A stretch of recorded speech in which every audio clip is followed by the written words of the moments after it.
ऐसे शानदार युद्ध रिकॉर्ड की तुलना कौन कर सकता है। वह अभी तक डीओ सत्यापन क्षेत्र में नहीं पहुंचा था, फिर भी उसने कुछ ऐसा किया था जो डीओ सत्यापन क्षेत्र के सामान्य विशेषज्ञ नहीं कर सकते थे। इस युद्ध में एक देवता के रूप में उन्होंने लगातार 2 देवताओं को मार डाला था। इतनी ताकत और ऐसे युद्ध रिकॉर्ड के साथ उन्हें निश्चित रूप से इतिहास में प्रसिद्ध कहा जा सकता है। ऐसे अस्तित्व को कोई नजरअंदाज नहीं कर सकता। प्राचीन काल से ही ऐसे उदाहरण कई बार देखने को नहीं मिले थे। इसके अलावा यह एबिसल दानव मास्टर और स्वयं ईश्वरीय संघ के नेता द्वारा कहा गया था, जिससे कुछ विश्वसनीयता जुड़ गई। उनके जैसे अहंकारी प्राणी ऐसी बातों के बारे में झूठ बोलने से घृणा करते थे, क्योंकि ऐसा करने की कोई आवश्यकता ही नहीं थी। संपूर्ण प्राचीन जंगल शांत नहीं था। सभी ने महसूस किया कि येज़ेवेन के दाव सत्यापन क्षेत्र में पहुंचने से कुछ ही समय पहले की बात है। किसी को भी संदेह नहीं था कि क्या येज़ेवेन अब दाव सत्यापन के दायरे तक पहुंच सकता है। यह कहने की आवश्यकता नहीं थी। यह इससे अधिक कुछ नहीं था कि वह दाव सत्यापन क्षेत्र में कब पहुंचेगा, वह दाव सत्यापन क्षेत्र में कैसे पहुंचेगा और वह इसे कहां करेगा। उसी तरह सभी ने महसूस किया कि उनका साधना मार्ग गलत नहीं था। येज़ेवेन के अस्तित्व ने उन्हें बताया कि वे गलत नहीं थे। उनका मार्ग संभव था। भले ही अनगिनत वर्ष बीत चुके हों, फिर भी अमरता का यह मार्ग अभी भी सही था। पूरे प्राचीन जंगल ने येज़ेवेन के सामने आत्मसमर्पण कर दिया था। कोई भी देवता का विरोध नहीं कर सकता था। इसके अलावा यह एक ऐसा युग था जहां देवता मुरझा गए थे और कोई भी दाव सत्यापन क्षेत्र में नहीं पहुंचा था। हालांकि येज़ेवेन अभी तक दाव सत्यापन क्षेत्र में नहीं पहुंचे थे, लेकिन ऐसा लगता था कि वे दाव सत्यापन क्षेत्र में पहुंच गए हैं। यह सबसे अहम बिंदु था। सभी की राय में उनके और उन महान देवताओं के बीच क्या अंतर था जो दाव मान्यता के दायरे में पहुंच गए थे। ऐसी परिस्थितियों में मानव जाति के लिए अपने खोए हुए प्रदेशों को पुनः प्राप्त करना आसान नहीं हो सकता था। येज़ेवेन को कुछ भी करने की जरूरत नहीं थी। उनके अधीनस्थ इन मामलों को व्यवस्थित तरीके से संभालने में सक्षम होंगे। येज़ेवेन को 2 देव स्तर के विशेषज्ञों का अपनी आंखों से वध करते देखने के बाद इन लोगों ने पूरी तरह से उसके सामने आत्मसमर्पण कर दिया, भले ही उनके कुछ गुप्त उद्देश्य हों। ऐसे विशेषज्ञ के खिलाफ कोई भी विरोध नहीं कर सकता था। भले ही वे दाव सत्यापन क्षेत्र तक पहुंचने से केवल आधा कदम दूर थे, लेकिन उनके लिए दाव सत्यापन क्षेत्र तक पहुंचना तब तक असंभव था जब तक कि उनका आकस्मिक सामना न हुआ हो। यह स्वर्ग और पृथ्वी के बीच का अंतर था। येज़ेवेन का दाव सत्यापन क्षेत्र तक पहुंचना केवल कुछ समय की बात थी। ऐसे महान व्यक्ति के सामने उनका तनिक भी अपमान करने का साहस नहीं होता था। जब येज़ेवेन प्राचीन जंगल में रह रहे थे, तो विभिन्न कुलों के शीर्ष विशेषज्ञ, साथ ही छिपे हुए पुराने राक्षस भी एक के बाद एक उनसे मिलने आए। यहाँ तक वर्जित क्षेत्र के कुछ प्राचीन जीव जिन्हें येज़ेवेन मूल रूप से नष्ट करना चाहते थे, लेकिन नहीं कर सके। हालांकि वे अत्याचारी थे और असाधारण रक्त संबंध थे, फिर भी वे नश्वर प्राणी थे। येज़ेवेन पहले से ही दाव पुष्टिकरण के अस्तित्व के बराबर था, चाहे कुछ भी हो। इसलिए वे उनका सम्मान किए बिना नहीं रह सकते थे। हालांकि उन्होंने दावा किया कि वे राजाओं के उत्थान के युग में जीवित रहने में सक्षम थे और उनके पास देवताओं से निपटने का साधन था। यह मुख्य रूप से इसलिए था क्योंकि उस समय राजाओं की उनमें अधिक रुचि नहीं थी। वे उनसे निपटने में बहुत आलसी थे। हालांकि येज़ेवेन अलग थी। येज़ेवेन ने निषिद्ध क्षेत्र को समतल करने के विचार और शैली को बहुत पहले ही बता दिया था। वे भय से कान पे बिना नहीं रह सके। वे केवल एक एक करके उनसे मिलने आ सकते थे। इससे कोई फर्क नहीं पड़ता कि वे कितने अहंकारी थे। हालांकि यहाँ तक एक अजगर को भी कुंडली मारनी होगी और एक बाघ को येज़ेवेन के सामने लेटना होगा। अगर वे बाहर नहीं आते तो येज़ेवेन को पता नहीं चलता। जैसे ही वह बाहर आया, वह हैरान हुए बिना नहीं रह सका। प्राचीन जंगल निषिद्ध क्षेत्र में वास्तव में मिथक क्षेत्र के जंगली जानवर थे। मिथक दायरे के चरम पर भी कई थे। यह अफवाह थी कि उन्होंने राजाओं के उदय के युग को देखा था। अब ऐसा लग रहा था कि अफवाहें झूठी नहीं थी। इन जंगली जानवरों की उम्र मूल रूप से बहुत लंबी थी। कुछ विशेष साधनों से मिलकर वे प्राचीन काल से लेकर अब तक जीवित रहे हैं। येज़ेवेन ने इसके बारे में सोचा। वह अतीत में बहुत बोला था। वह इन निषिद्ध क्षेत्रों को समतल करना चाहता था जब वह केवल रहस्यमय क्षेत्र में था। ये जंगली जानवर इतने सालों तक जीवित रहे थे और उनमें से कई के असाधारण रक्त संबंध थे। वे मार्शल आर्ट विरासत के साथ पैदा हुए थे। प्राचीन जंगल अन्य दुनिया से नीच नहीं था। इतने लंबे समय के बाद कुछ मिथकों का प्रकट होना सामान्य बात थी। हालांकि सैकड़ों पौराणिक जीवों ने फिर भी उसे भयभीत कर दिया। यह कोई आश्चर्य नहीं था कि कई विदेशी ताकतों ने लापरवाही से कार्य करने की हिम्मत नहीं की, भले ही वे प्राचीन जंगल को लालच से देख रहे थे। भले ही उनके बीच एबिसल दानव मास्टर्स हों, मिथक दायरे के ये जंगली जानवर और कुछ पुराने राक्षस जो साधनों के माध्यम से बच गए थे, स्वाभाविक रूप से प्राचीन जंगल के लिए एक बड़ा खतरा थे। हालांकि वे विदेशी ताकतों के लिए एक महान निवारक भी थे। यह कहा जा सकता है कि इसके फायदे और नुकसान दोनों थे। इस समय येज़िवेन केवल इतना जानती थी कि ये जंगली जानवर राजाओं के युग में रहते थे। ऐसा इसलिए था क्योंकि विभिन्न जातियों के राजा अपनी भूमि की रक्षा करने और परेशानी पैदा करने के लिए बाहर नहीं आने के लिए सहमत हुए थे। इसीलिए उन्हें प्राचीन जंगल में जीवित रहने की अनुमति दी गई थी। येज़िवेन के विचार पहले से बिल्कुल अलग थे।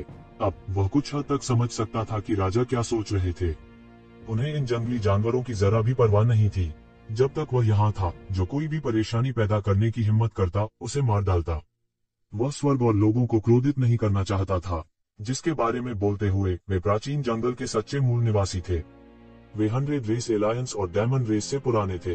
हालांकि वह उनके साथ बहस नहीं करना चाहता था। इसका मतलब यह नहीं था कि येज़िवेन निषिद्ध क्षेत्रों को जाने दे सकता था जिसने स्थिति का फायदा उठाया था।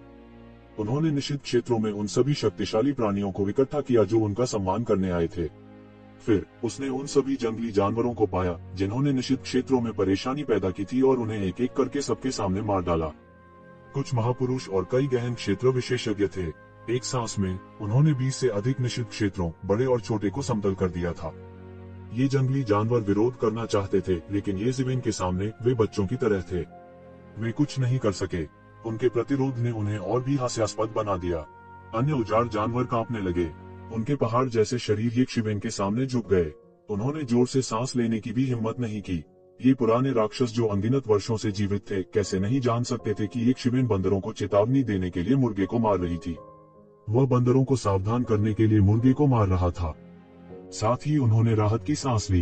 येज़िवेन बंदरों को चेतावनी देने के लिए मुर्गे को मारने के लिए तैयार था, जिसका मतलब था कि उसका उन सभी को मारने का कोई इरादा नहीं था। यह सर्वोत्तम परिणाम था। जैसा कि कहा जाता है, दूसरों को मरने देने से बेहतर है कि दूसरों को मरने दें। उस समय उन्होंने मानव जाति के राजाओं के साथ समझौते का कड़ाई से पालन किया था और कोई कार्रवाई नहीं की थी। अब जब वे इस आपदा से बच गए तो राहत की सांस लिए बिना नहीं रह सके। वे भविष्य में दोबारा ऐसा करने की हिम्मत नहीं करेंगे।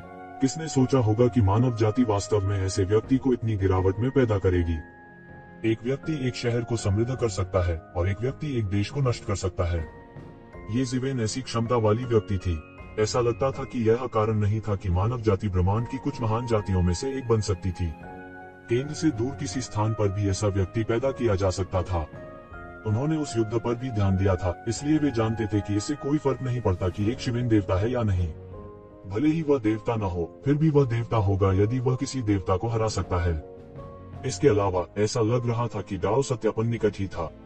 वे दूसरे राजा के उदय को देखने जा रहे थे। उन्होंने सही अनुमान लगाया। येज़िवेन वास्तव में बंदरों को चेतावनी देने के लिए मुर्गे को मार रही थी। जब तक वह इन सभी लोगों को मारने का इरादा नहीं रखता, तब तक यह अनिवार्य था। वह हत्या पर नहीं जाना चाहता था। वह अपने कार्यों में निर्णायक था।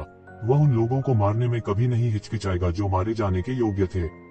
हालांकि वह कोई पागल व्यक्ति नहीं था जो पूरी दुनिया को मारना चाहता था। हालांकि वह इन निषिद्ध क्षेत्रों को जाने नहीं देना चाहता था जिन्होंने मानव जाति के संकट में होने पर अपराध किए थे। चूंकि एक समझौता था, अगर उन्होंने इसका पालन नहीं किया तो उन्हें इसकी कीमत चुकानी होगी। इन निषिद्ध क्षेत्रों में जंगली जानवरों से निपटने के बाद बाकी विभिन्न जातियों के प्रतिनिधि थे। उन्होंने येज़िवेन की पूजा की उपेक्षा करने की हिम्मत नहीं की। हालांकि वे प्रतिनिधि थे, फिर भी वे अब तक प्रत्येक जाति के सबसे मजबूत विशेषज्ञ थे। दौड़ में जितने भी ऊंचे रैंक वाले थे, सब आ गए थे। चाहे वह वास्तविकता के दबाव के कारण हो या उनके दिलों में जिज्ञासा के कारण, उस समय भगवान की पूजा करना अनिवार्य था। साथ ही वे थोड़े नर्वस भी थे। उन्हें नहीं पता था कि येज़िवेन मानव जाति और अन्य जातियों के बीच के रिश्ते को कैसे संभालेगी। यह जानने के बाद कि येज़िवेन जीत गया था, विभिन्न जातियों के विशेषज्ञ मूल रूप से अपनी अपनी दौड़ में वापस भाग गए। उन्होंने उस मानव भूमि को वापस लेने का साहस नहीं किया जिस पर उन्होंने मूल रूप से कब्जा किया था। क्या मजाक! यदि येज़िवेन असंतुष्ट था तो वह उन्हें मौके पर ही मार सकता था। इस संबंध में येज़िवेन ने कोई अति नहीं की। उसने तीनों जातियों में से प्रत्येक को केवल उन वर्षों में की गई बुराई के मुआवजे के रूप में क्षेत्र का 10वां हिस्सा सौंपने के लिए कहा। विभिन्न जातियां मदद नहीं कर सकी लेकिन राहत की सांस ली। हालांकि यह दर्दनाक था, यह येज़िवेन द्वारा नष्ट किए जाने से बेहतर था। वास्तव में येज़िवेन ने इन क्षेत्रों की ज्यादा परवाह नहीं की। प्राचीन बेरेन जुबान की दुनिया से भी बदतर नहीं थे। वास्तव में इसकी नींव और भी बेहतर थी। हालांकि प्राचीन बेरेंस में पौराणिक विशेषज्ञों का उत्पादन करना क्यों मुश्किल था, लेकिन जुबान वर्ग में कई पौराणिक विशेषज्ञ थे। अतीत में प्राचीन बंजर 2 बार अत्यंत गौरवशाली रहे थे। इसी प्रकार अनेक जातियां थीं। इससे पता चला कि मुख्य समस्या इन क्षेत्रों का मुद्दा नहीं था। विरासत के मामले में जब तक पर्याप्त विरासत का पता लगाया गया था और वरिष्ठों के मार्गदर्शन के साथ साथ कई विशेषज्ञ जो येज़िवेन यहाँ छोड़ गए थे, मानव जाति का पुनरुद्धार केवल समय की बात थी। जहाँ तक जातियों की बात है, उन्हें उनमें कोई दिलचस्पी नहीं थी। तथ्य यह है कि उसने उन सभी को नहीं मारा। यह दर्शाता है कि उसके परिवर्तन के बाद उसकी मानसिकता बदल गई थी। मानव जाति के भीतर भी कई समस्याएं थीं। विभिन्न कुलों और संप्रदायों के हितों का समन्वय किया गया और इसी तरह येज़िवेन के अस्तित्व के कारण ये कबीला स्वाभाविक रूप से 5वां महान शाही कबीला बन गया था। इसके अलावा येज़िवेन की शक्ति और प्रभाव के साथ वे धीरे धीरे दुनिया के पहले शाही कबीले बन गए थे। इस संबंध में येज़िवेन ने उन्हें यथासंभव संयमित रहने के लिए कहा था। शीर्षक वगैरह सभी नकली थे, केवल अपनी ताकत ही एक पैर जमाने की नींव थी। बेशक उसने ये कबीले के लिए कई विशिष्ट मार्शल आर्ट और मार्शल आर्ट की अंतर्दृष्टि भी छोड़ी थी। वह ये कबीले का सदस्य था, इसलिए उसके लिए ये कबीले का पक्ष लेना उचित था। अतीत में उसका विकास ये कबीले की मदद के बिना नहीं हो सकता था। अब उन्हें चुकाने का समय था। प्रमुख ताकतों ने इस उम्मीद में प्रतिभाओं को साधने की पूरी कोशिश की कि उन्हें भविष्य में पुरस्कृत किया जाएगा। हालांकि येज़िवेन की तरह रिटर्न की इतनी बड़ा चढ़ाकर दर देखना दुर्लभ था। दाव पुष्टिकरण के स्तर पर यह मायने नहीं रखता था कि कितने संसाधनों का निवेश किया गया था। सभी पुरस्कारों का नाले में गिरना सामान्य था। येज़िवेन के पास ज्यादा समय नहीं बचा था। वह केवल ये परिवार की नींव बनाने के लिए यथासंभव ये परिवार में अपनी अंतर्दृष्टि छोड़ सकता था। वह अन्य वरिष्ठों की तरह प्राचीन बैरन में नहीं रह सकता था, इसलिए उसके पास इतना समय नहीं था कि वह धीरे धीरे ये परिवार की नींव रख सके।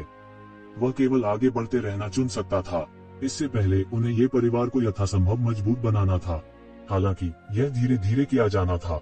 इसमें अभी भी लंबा समय लगेगा। उसके लिए ज्यादा समय नहीं बचा था। अधिक से अधिक वह 1 महीने में देवता परिवर्तन रसातल में लौट आएगा। हालांकि उनके पास इतना समय नहीं था। उन्हें अभी भी बहुत से तुच्छ मामलों से एक बार में निपटना था। उन्हें प्रमुख कुलों के उच्चाधिकारियों से मिलने के लिए भी समय निकालना पड़ा। इसलिए उसके पास चीजों को करने के लिए ज्यादा समय नहीं था। 1 महीना जल्दी बीत गया। ऐसे कई काम थे जो पूरी तरह से नहीं किए जा सकते थे। यह कुछ ऐसा था जिसकी मदद नहीं की जा सकती थी। वह इससे निपटने के लिए केवल भविष्य में लौटने का विकल्प चुन सकता था। 1 महीने के बाद येज़िवेन ने चुपचाप प्राचीन बैरन को छोड़ दिया था। ये फैन और कुछ अन्य लोगों को छोड़कर कोई नहीं जानता था कि येज़िवेन जा चुका है। हालांकि इससे कोई फर्क नहीं पड़ा। वास्तव में अधिकांश मामलों को मिथकों के विशेषज्ञों द्वारा नियंत्रित किया जा सकता था। येज़िवेन को परेशान करने की कोई जरूरत नहीं थी। हालांकि येज़िवेन ने जल्दबाजी की, लेकिन जब वह देवता परिवर्तन रसातल में लौटा तो उसे देर हो चुकी थी। एल्डरकान ने कहा कि वह 3 महीने की तुलना में 10 दिन से अधिक देर से आया था। वह काफी समय से नहीं लौटा था। उन्हें प्राचीन बेरेंस में चीजों को ठीक से व्यवस्थित करना था, इसलिए उन्हें अभी भी थोड़ी देर हो गई थी। जब वह लौटा तो सभी जा चुके थे। यदि आप बाद में वापस आए तो आप इसे नहीं बना पाएंगे, बॉस सू ने सीधे चेहरे से कहा। येज़िवेन खूब मुस्कुराए। कारण चाहे जो भी रहा हो, अंत में उसे अभी भी देर थी। आपने इन 3 महीनों में बहुत प्रगति की है। एल्डरकोन ने येज़िवेन को कुछ आश्चर्य से देखा। उसे नहीं पता था कि येज़िवेन के पास किस तरह का रोमांच था। इन 3 महीनों में वह वास्तव में इतनी आश्चर्यजनक प्रगति कर सकता था। हालांकि वह अभी भी थोड़ा अजीब महसूस कर रहा था। ऐसा क्या था जो उसे 3 महीने के भीतर इतनी जल्दी वापस लौटा दिया? क्या कुछ जरूरी है?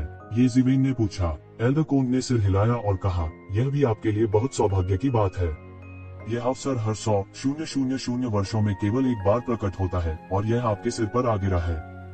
1,00,000 साल। येज़िवेन कुछ अवाक रह गई। 1,00,000 वर्ष कोई छोटी अवधि नहीं थी। किसी को पता होना चाहिए कि एक इंसान की उम्र 10,000 साल से अधिक नहीं होगी यदि वे दाव क्षेत्र में नहीं पहुंचे होते। ठीक है, वास्तव में इसे एक अवसर के रूप में नहीं माना जा सकता है। यह कहा जाना चाहिए कि इस अवसर को बनाने के लिए सभी प्रमुख ताकतें सेना में शामिल हो गई हैं। टूल सम्राट के गायब होने से पहले वह टूल सम्राट हेवन में एक खजाने की तिजोरी को पीछे छोड़ गया था। हम टूल एम्परर हेवन में प्रवेश नहीं कर सकते, इसलिए हम केवल इस तथ्य का लाभ उठा सकते हैं कि प्रत्येक 100,000 वर्षों में टूल सम्राट हेवन की अध्यक्षता करने वाला कोई नहीं है। इसलिए हम केवल एक मार्ग खोल सकते हैं जब टूल सम्राट हेवन की बाधा कमजोर हो। लेकिन फिर भी केवल वे ही प्रवेश कर सकते हैं जो दाव लोक में नहीं पहुंचे हैं। येज़िवेन चौंक गई। उसे याद आया कि बहुत समय पहले येमो ने एक बार उसे दिव्य सम्राट की उपकरण शोधन तकनीक प्रदान की थी। येमो ने पहले तो उन्हें कुछ भी बताने से मना कर दिया था। बाद में उन्होंने अनजाने में उल्लेख किया था कि यह दिव्य सम्राट की उपकरण शोधन तकनीक एक सर्वोच्च सम्राट उपकरण सम्राट से उत्पन्न हुई थी। क्या यह वह हो सकता है? लेकिन उस समय उन्होंने इसे सिर्फ सुना और इसे बहुत गंभीरता से नहीं लिया। उस समय सम्राट का स्तर उसके लिए बहुत दूर था, जिसने अभी अभी सत्य के क्षेत्र में प्रवेश किया था। वे बिल्कुल समान स्तर पर नहीं थे।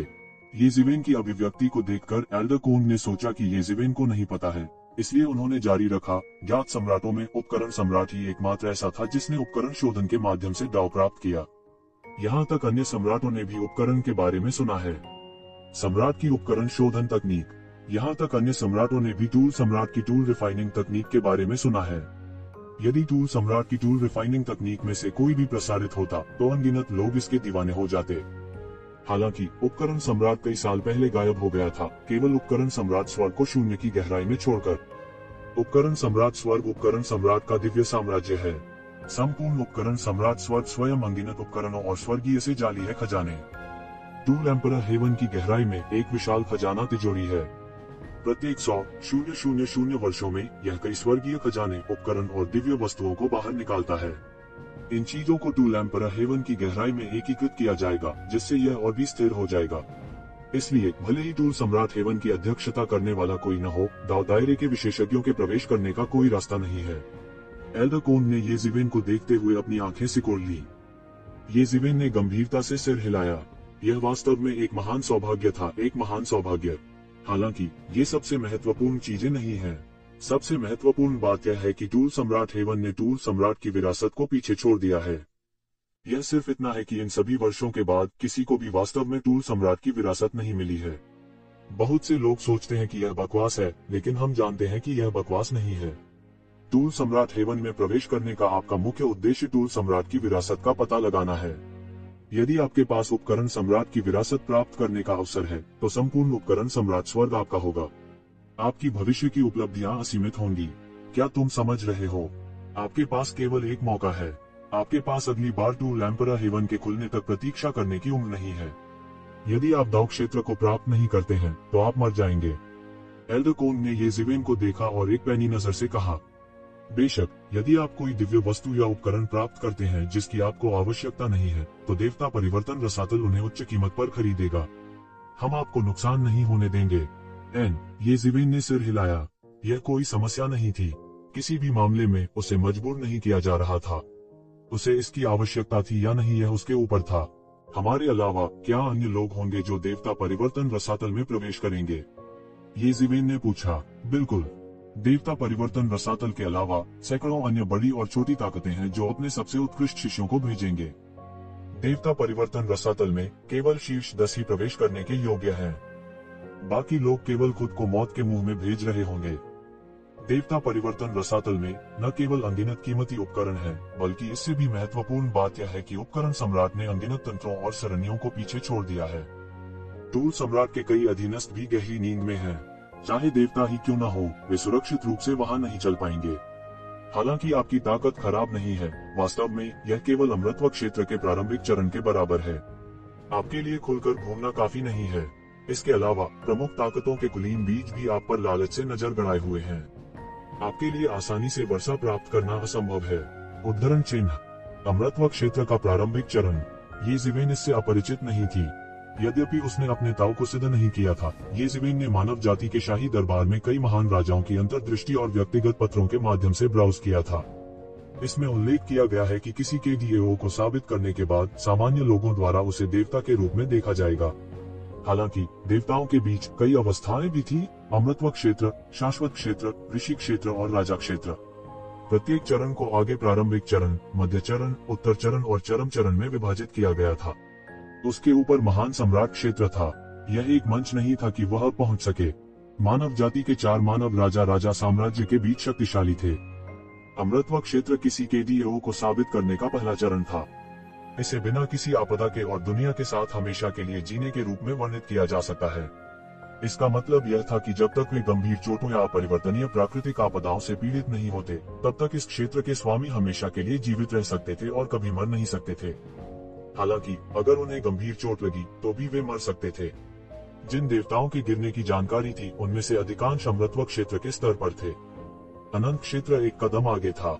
यहाँ तक अगर केवल एक कोशिका बची थी तो उनका पुनर्जन्म हो सकता था। अमरता अब एक विशेषता नहीं थी। शाश्वत अमरता उनकी सबसे मजबूत निर्भरता थी। इसलिए जब कोई शाश्वत क्षेत्र में साधना करता है तो उन्हें मारना मूल रूप से बहुत कठिन होता है। साधु क्षेत्र में पृथ्वी बिखरने वाले परिवर्तन हुए थे। वे अधिक शक्तिशाली और मारने में कठिन थे। राजा क्षेत्र पावरहाउस देवताओं के राजा थे। वे ईश्वर राजा स्तर पर अस्तित्व थे। ऐसे स्तर का अस्तित्व दुनिया को चौंका देने के लिए काफी था। राजाओं के उदय के युग के दौरान यह विशेष रूप से सच था।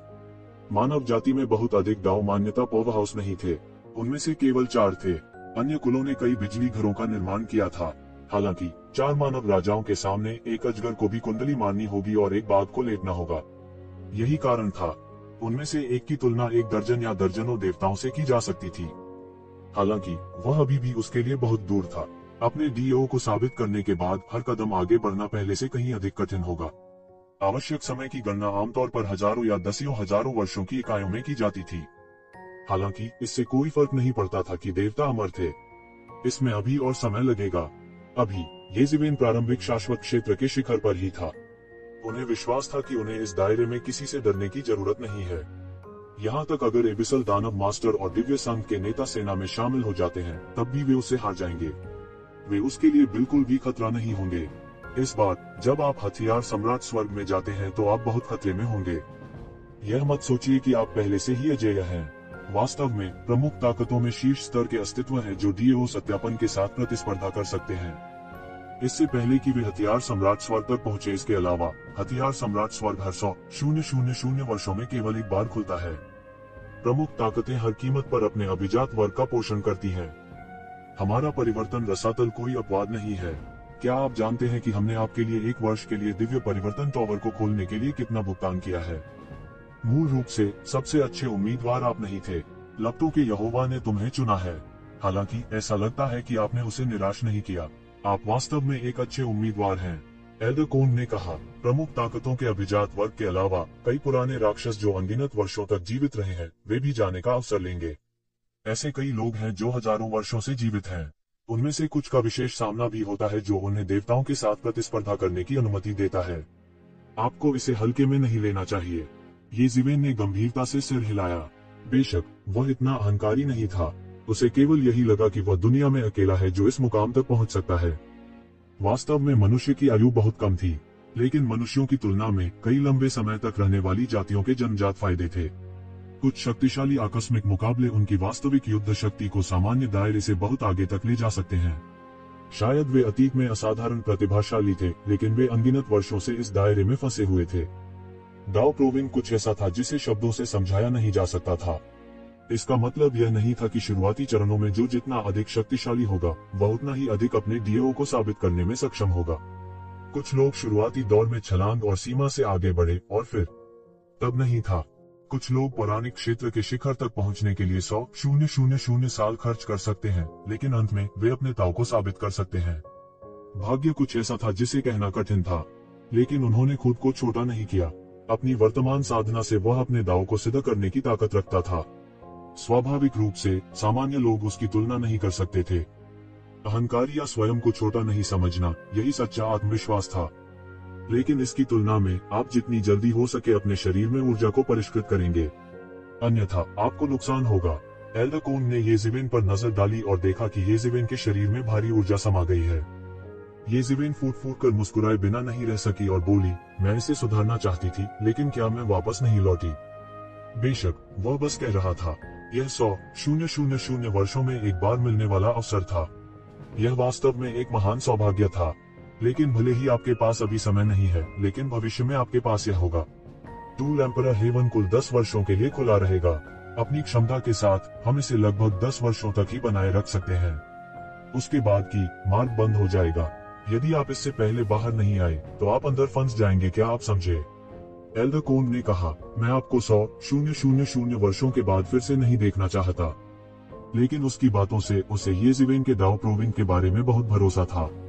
दूसरों के लिए यह उतना ही कठिन था जितना कि स्वर्ग में चढ़ना। उसके लिए यह सिर्फ एक दहलीज थी जिसे पार करने की जरूरत थी। मैं समझता हूँ, येज़िवेन ने सिर हिलाया। 10 साल, सिर्फ 10 साल। लेकिन क्या ऐसा हो सकता है कि पिछले वरिष्ठों ने कोई नोट्स, नक्शे या पसंद नहीं छोड़े?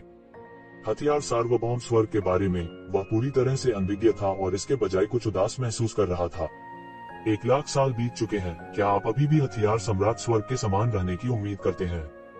यहाँ तक अगर आपके पास एक नक्शा और डायरी है तो वे लंबे समय से एक संदर्भ के रूप में अपना मूल्य खो चुके हैं। यदि आप ऐसी चीजों पर भरोसा करते हैं तो यह इसके बजाय आपके लिए भविष्य में परेशानी का सामना करना आसान होगा। ऐसा इसलिए है क्योंकि हथियार सम्राट स्वर्ग में असंख्य और अकल्पनीय रूप से खतरनाक अस्तित्व है। हालांकि यदि आप थोड़े अधिक सावधान हैं और नक्शों और डायरी पर निर्भर नहीं हैं, तो आप इसके बजाय और आगे जाने में सक्षम होंगे। क्या तुम समझ रहे हो? एल्डर गू ने कहा। येज़िवेन ने इसके बारे में सोचा और अब इस मामले में खुद को नहीं उलझाया। प्राचीन हथियार शहर एक अतुलनीय प्राचीन शहर था जो शून्य की गहराई में हथियार सम्राट स्वर्ग के किनारे स्थित था।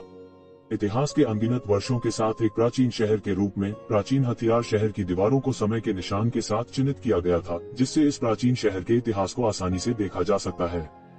वापस जब हथियार सम्राट अभी भी आसपास था और हथियार सम्राट स्वर्ग को सील नहीं किया गया था, तो हथियार सम्राट स्वर्ग के आसपास इस तरह के कई प्राचीन शहर थे। हालांकि जैसे जैसे समय बीतता गया, उनमें से कुछ समय की नदी में बजरी बन गए और कुछ युद्ध की लपटों में नष्ट हो गए। केवल प्राचीन शस्त्र नगर बचा था। यह बड़ा शहर लाखों लोगों को समायोजित कर सकता था। अब स्थायी निवासियों सहित वहां केवल 10 लाख से भी कम थे और उनमें से अधिकांश वे लोग थे जो भाग्य बनाने के लिए आए थे। यह एक बार अतुलनीय रूप से शानदार हथियार सम्राट स्वर्ग की परिधि थी और कई खोए हुए जादू के उपकरण और खेती की तकनीकें थी जो लोगों को रातों रात अमीर बना सकती थी। हालांकि यह पहले जितना अच्छा नहीं था, फिर भी समय समय पर लोगों द्वारा गलती से प्राचीन जादू के उपकरण प्राप्त करने और रातों रात अमीर बनने की अफवाहें थी। इस वजह से कई लोग बसने के लिए आकर्षित हुए। हालांकि ब्रह्मांड के शून्य में तैरता यह शहर अंततः सामान्य लोगों के रहने के लिए उपयुक्त नहीं था। इसलिए जो लोग इसमें रह सकते थे वे सभी असाधारण अस्तित्व थे। खासकर जब हथियार सम्राट स्वर्ग हर 100,000 साल में एक बार खुलता है, तो यह आवाजों का उबलता हुआ कड़ा ही था। अनगिनत विशेषज्ञ आए जिन्होंने शहर की समृद्धि को बढ़ाया। आखिरी बार हथियार सम्राट स्वर्ग 1 लाख साल पहले खोला गया था। यह बहुत पहले की बात है कि अधिकांश निवासी इस भव्य अवसर के बारे में केवल किंवदंतियों से ही जानते थे। अनगिनत विशेषज्ञों की बाढ़ आ गई, जिससे पूरे प्राचीन हथियार शहर को प्रबंधित करना और भी कठिन हो गया। ये अनियंत्रित प्रतिभाएं और पुराने राक्षस लगातार एक दूसरे से टकराते रहे। उनके और मूल निवासियों के बीच कई संघर्ष भी हुए। हालांकि इसे अभी भी एक असाधारण भव्य अवसर माना जा सकता है।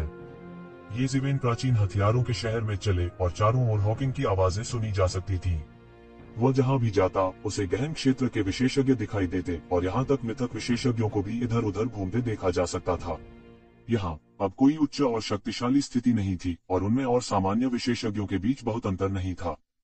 उसने अपनी आभा को छुपा लिया था और एक साधारण 7वें स्तर के पोवान क्षेत्र के विशेषज्ञ की तरह लग रहा था, बस इतना ही।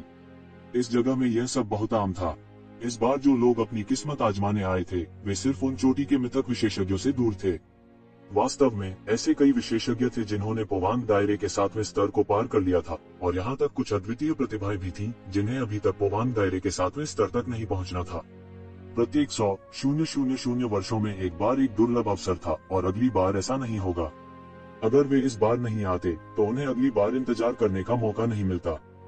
येज़िवेन ने चारों ओर देखा और वहाँ कई अजीब जानवर भी थे जिनका वह नाम नहीं बता सकता था। उन सभी के असाधारण रक्त संबंध थे और उनमें से प्रत्येक असाधारण था। यह कहा जाना चाहिए कि येज़िवेन एक इंसान के रूप में एक विसंगति थी। वह पूरे रास्ते शहर की ओर चला और उसकी गति धीमी नहीं थी, लेकिन चूंकि वह पहले ही प्राचीन हथियार शहर पहुंच चुका था, इससे कोई फर्क नहीं पड़ता था कि वह जल्दी में था या नहीं। अपनी वर्तमान गति के साथ भी उसे 10 दिन और 10 रातें लगी। कोई कल्पना कर सकता है कि यह प्राचीन शस्त्र नगरी कितनी दूर थी। यदि एल्डर कांग द्वारा प्रदान किए गए निर्देशांक के लिए नहीं तो वह इसे खोजने में सक्षम नहीं होता। अचानक उसके सामने खलबली मच गई। बहुत से लोग एक घेरे में इकट्ठे थे और येज़िवेन उसमें घुस गई। सड़क के बीच में एक अतुलनीय विशाल गाड़ी थी। यह बेहद शानदार था और यह अनगिनत जेब पत्थरों और गहनों से जड़ा हुआ था। यह हसीन दिव्य प्रकाश से चमका और यह अतुलनीय रूप से शानदार लग रहा था। इससे भी ज्यादा चौंकाने वाली बात यह थी कि 3 खूंखार जानवर गाड़ी खींच रहे थे। उनमें से एक गोल्डन डिवाइन थी। डिवाइन और प्राचीन विचित्र जानवर थे और वे अजीब जानवरों के बीच प्रसिद्ध थे। उन्होंने ड्रैगन खाने का साहस किया और यह गोल्डन डिवाइन हो के बीच एक सम्राट था और इसकी रक्त रेखा अतुलनीय रूप से महान थी। और यह गोल्डन डिवाइन हो लीजेंड दायरे के 9वें स्तर पर था। यह असाधारण था और स्पष्ट रूप से इसकी उत्पत्ति असाधारण थी।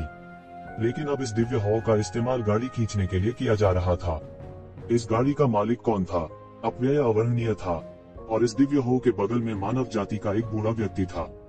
उन्होंने एक शंक्वाकार बांस की टोपी पहनी थी और एक कोचमैन के रूप में कपड़े पहने थे। उसके हाथ बंधे हुए थे और उसकी आभा गहरी थी। वह एक अथाह मिथक विशेषज्ञ भी थे और अप्रत्याशित रूप से वह पोवांग दायरे के 9वें स्तर पर शिखर विशेषज्ञ भी थे। और अब वह एक कोचमैन बन गया था और कोई पहरेदार नहीं थे, लेकिन यह पहले से ही पर्याप्त था। लेजेंड दायरे के 9वें स्तर पर 2 चोटी के विशेषज्ञ गाड़ी खींच रहे थे। यह पहले ही दिखा चुका है कि वे कितने असाधारण थे। और उनके सामने माँ बेटी की जोड़ी थी। माँ और बेटी दोनों के पास खेती के ठिकाने थे। माँ के पास नाजुक विशेषताएं थीं और उसका साधना आधार पहले से ही गहन मृत्यु क्षेत्र में था। जहाँ तक बेटी की बात है, वह लगभग 10 वर्ष की लग रही थी और उसका खेती का आधार थोड़ा कमजोर था। ऐसा लग रहा था कि वह अभी दीर्घायु के दायरे में पहुंची है। खास बात यह है कि माँ और बेटी की ये जोड़ी इंसानों की जोड़ी थी।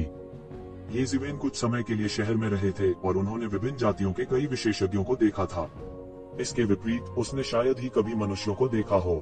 भगवान, मैं आपसे विनती करता हूँ, कृपया मेरी बेटी लिटिल के को बख्श दें। वह निश्चित रूप से आपकी गाड़ी को ठेस पहुंचाने का मतलब नहीं था। वह माँ लगातार प्रणाम करती रही। गहरा मृत्यु क्षेत्र साधना आधार उसके लिए कुछ छोटी दुनिया में अत्याचारी होने के लिए पर्याप्त था, लेकिन इस समय वह केवल प्रणाम कर सकती थी और क्षमा की भीख मांग सकती थी। रही बात उस बेटी की, तो वह इतनी डरी हुई थी कि उसका पूरा शरीर कांप रहा था। 2 चोटी के लीजेंड क्षेत्र के विशेषज्ञों के सामने उसने जोर से सांस लेने की भी हिम्मत नहीं की। अगर यह उसके दीर्घायु क्षेत्र के खेती के आधार के लिए उसका समर्थन नहीं करता, तो वह मौत से डर जाती। असंभव। आज आप भाग्यशाली हैं कि मेरे युवा मास्टर यहाँ नहीं है, अन्यथा आपको भी मरना होगा। जल्दी से अपनी बेटी को सौंप दो और मैं तुम्हें बख्श दूंगा। वह मानव बूढ़ा भावहीन होकर बोला। उसे कोई सहानुभूति महसूस नहीं हुई, सिर्फ इसलिए कि सामने वाला उसी जाति का था। भगवान, मैं तुमसे विनती करता हूँ। भगवान, आसपास के लोग भी जमकर चर्चा कर रहे थे। कितने बदकिस्मत कमीने हो गए आज। हे, जिसने इस इंसानी औरत को इतना बेवकूफ कहा, यह छोटी लड़की बच नहीं पाएगी। क्या ऐसा नहीं है, मैंने सुना है कि एओ शिबा को किनलाई से ज्यादा फायदा नहीं हुआ और उसका दिल गुस्से से जल रहा है। मानव जाति में से जिसने भी उसे नाराज किया, वह अपना गुस्सा निकालने के लिए उसके द्वारा पकड़ लिया जाएगा। इससे कोई फर्क नहीं पड़ता। वैसे भी मानव जाति ऐसी ही अपूर्ण विशेषज्ञ है और कमजोर चींटियां भी हैं। सैकड़ों या हजारों लोगों का मरना बहुत सामान्य है। आओ शिबा, इतने लंबे समय के बाद जब ये जिवेन ने फिर से यह नाम सुना, तो उसे एक अलग ही अनुभूति हुई। वह ड्रैगन द्वीप से एक अद्वितीय प्रतिभा थे। ये जिवेन के जुबान की दुनिया में प्रवेश करने के बाद उसने एओ शिबा को नहीं देखा। ऐसा लग रहा था कि हुआन की दुनिया उसके लिए सिर्फ खुद को संयत करने की जगह थी। वह लंबे समय से इसके बारे में भूल गया था। उसने एओ शिबा से दोबारा मिलने की उम्मीद नहीं की थी। इसके अलावा यह उनके परिवार की गाड़ी थी। एओ शिबा के दबंग व्यक्तित्व को देखते हुए यह वास्तव में कुछ ऐसा था जो वह करेंगे।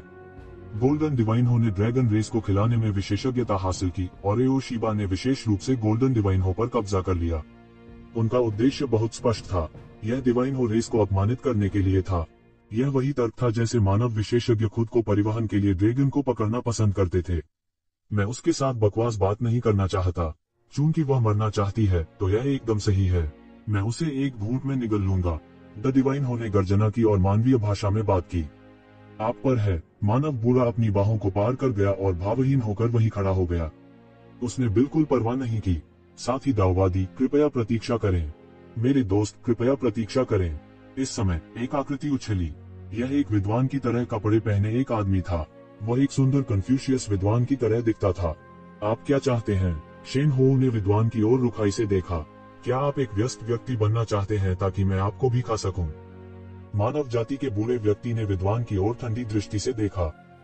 विद्वान ने अपने हाथों को थपथपाया और कहा, साथी दाववादियों, हालांकि यह बच्चा उतावला था, यह एक अनजाने में हुई गलती थी। इसके अलावा उसने शुरू से अंत तक आपकी गाड़ी को केवल थोड़ा सा छुआ। क्या यह मौत के लायक अपराध है? यदि आप एक व्यस्त व्यक्ति बनना चाहते हैं, तो पहले अपने आप को देखें। क्या सभी मनुष्य इतने नासमझ हैं? शेन हो मुस्कुराए, बेहद क्रूर लग रहे थे। उसका शरीर कांप रहा था, लेकिन रथ बिल्कुल नहीं हिल रहा था, मानो कोई उपकरण हो जो उसके शरीर से बल को हटा रहा हो। यदि आप सही हैं, तो आप दुनिया के अंत तक चल सकते हैं। यदि आप अनुचित हैं, तो आप कुछ नहीं कर सकते। मेरा मानना कि इस दुनिया की अभी भी एक सीमा है। शेन हो की शक्ति के सामने विद्वान की अभिव्यक्ति थोड़ी बदल गई। हालांकि उसने फिर भी जिद की, मेरे दोस्त, तुम भी एक इंसान हो। क्या आप अपने साथी इंसान को ऐसे ही खाए जाते देखना सहन कर सकते हैं? उनका समर्थन पाने की उम्मीद में वह मानव जाति के बूढ़े व्यक्ति की ओर मुड़े।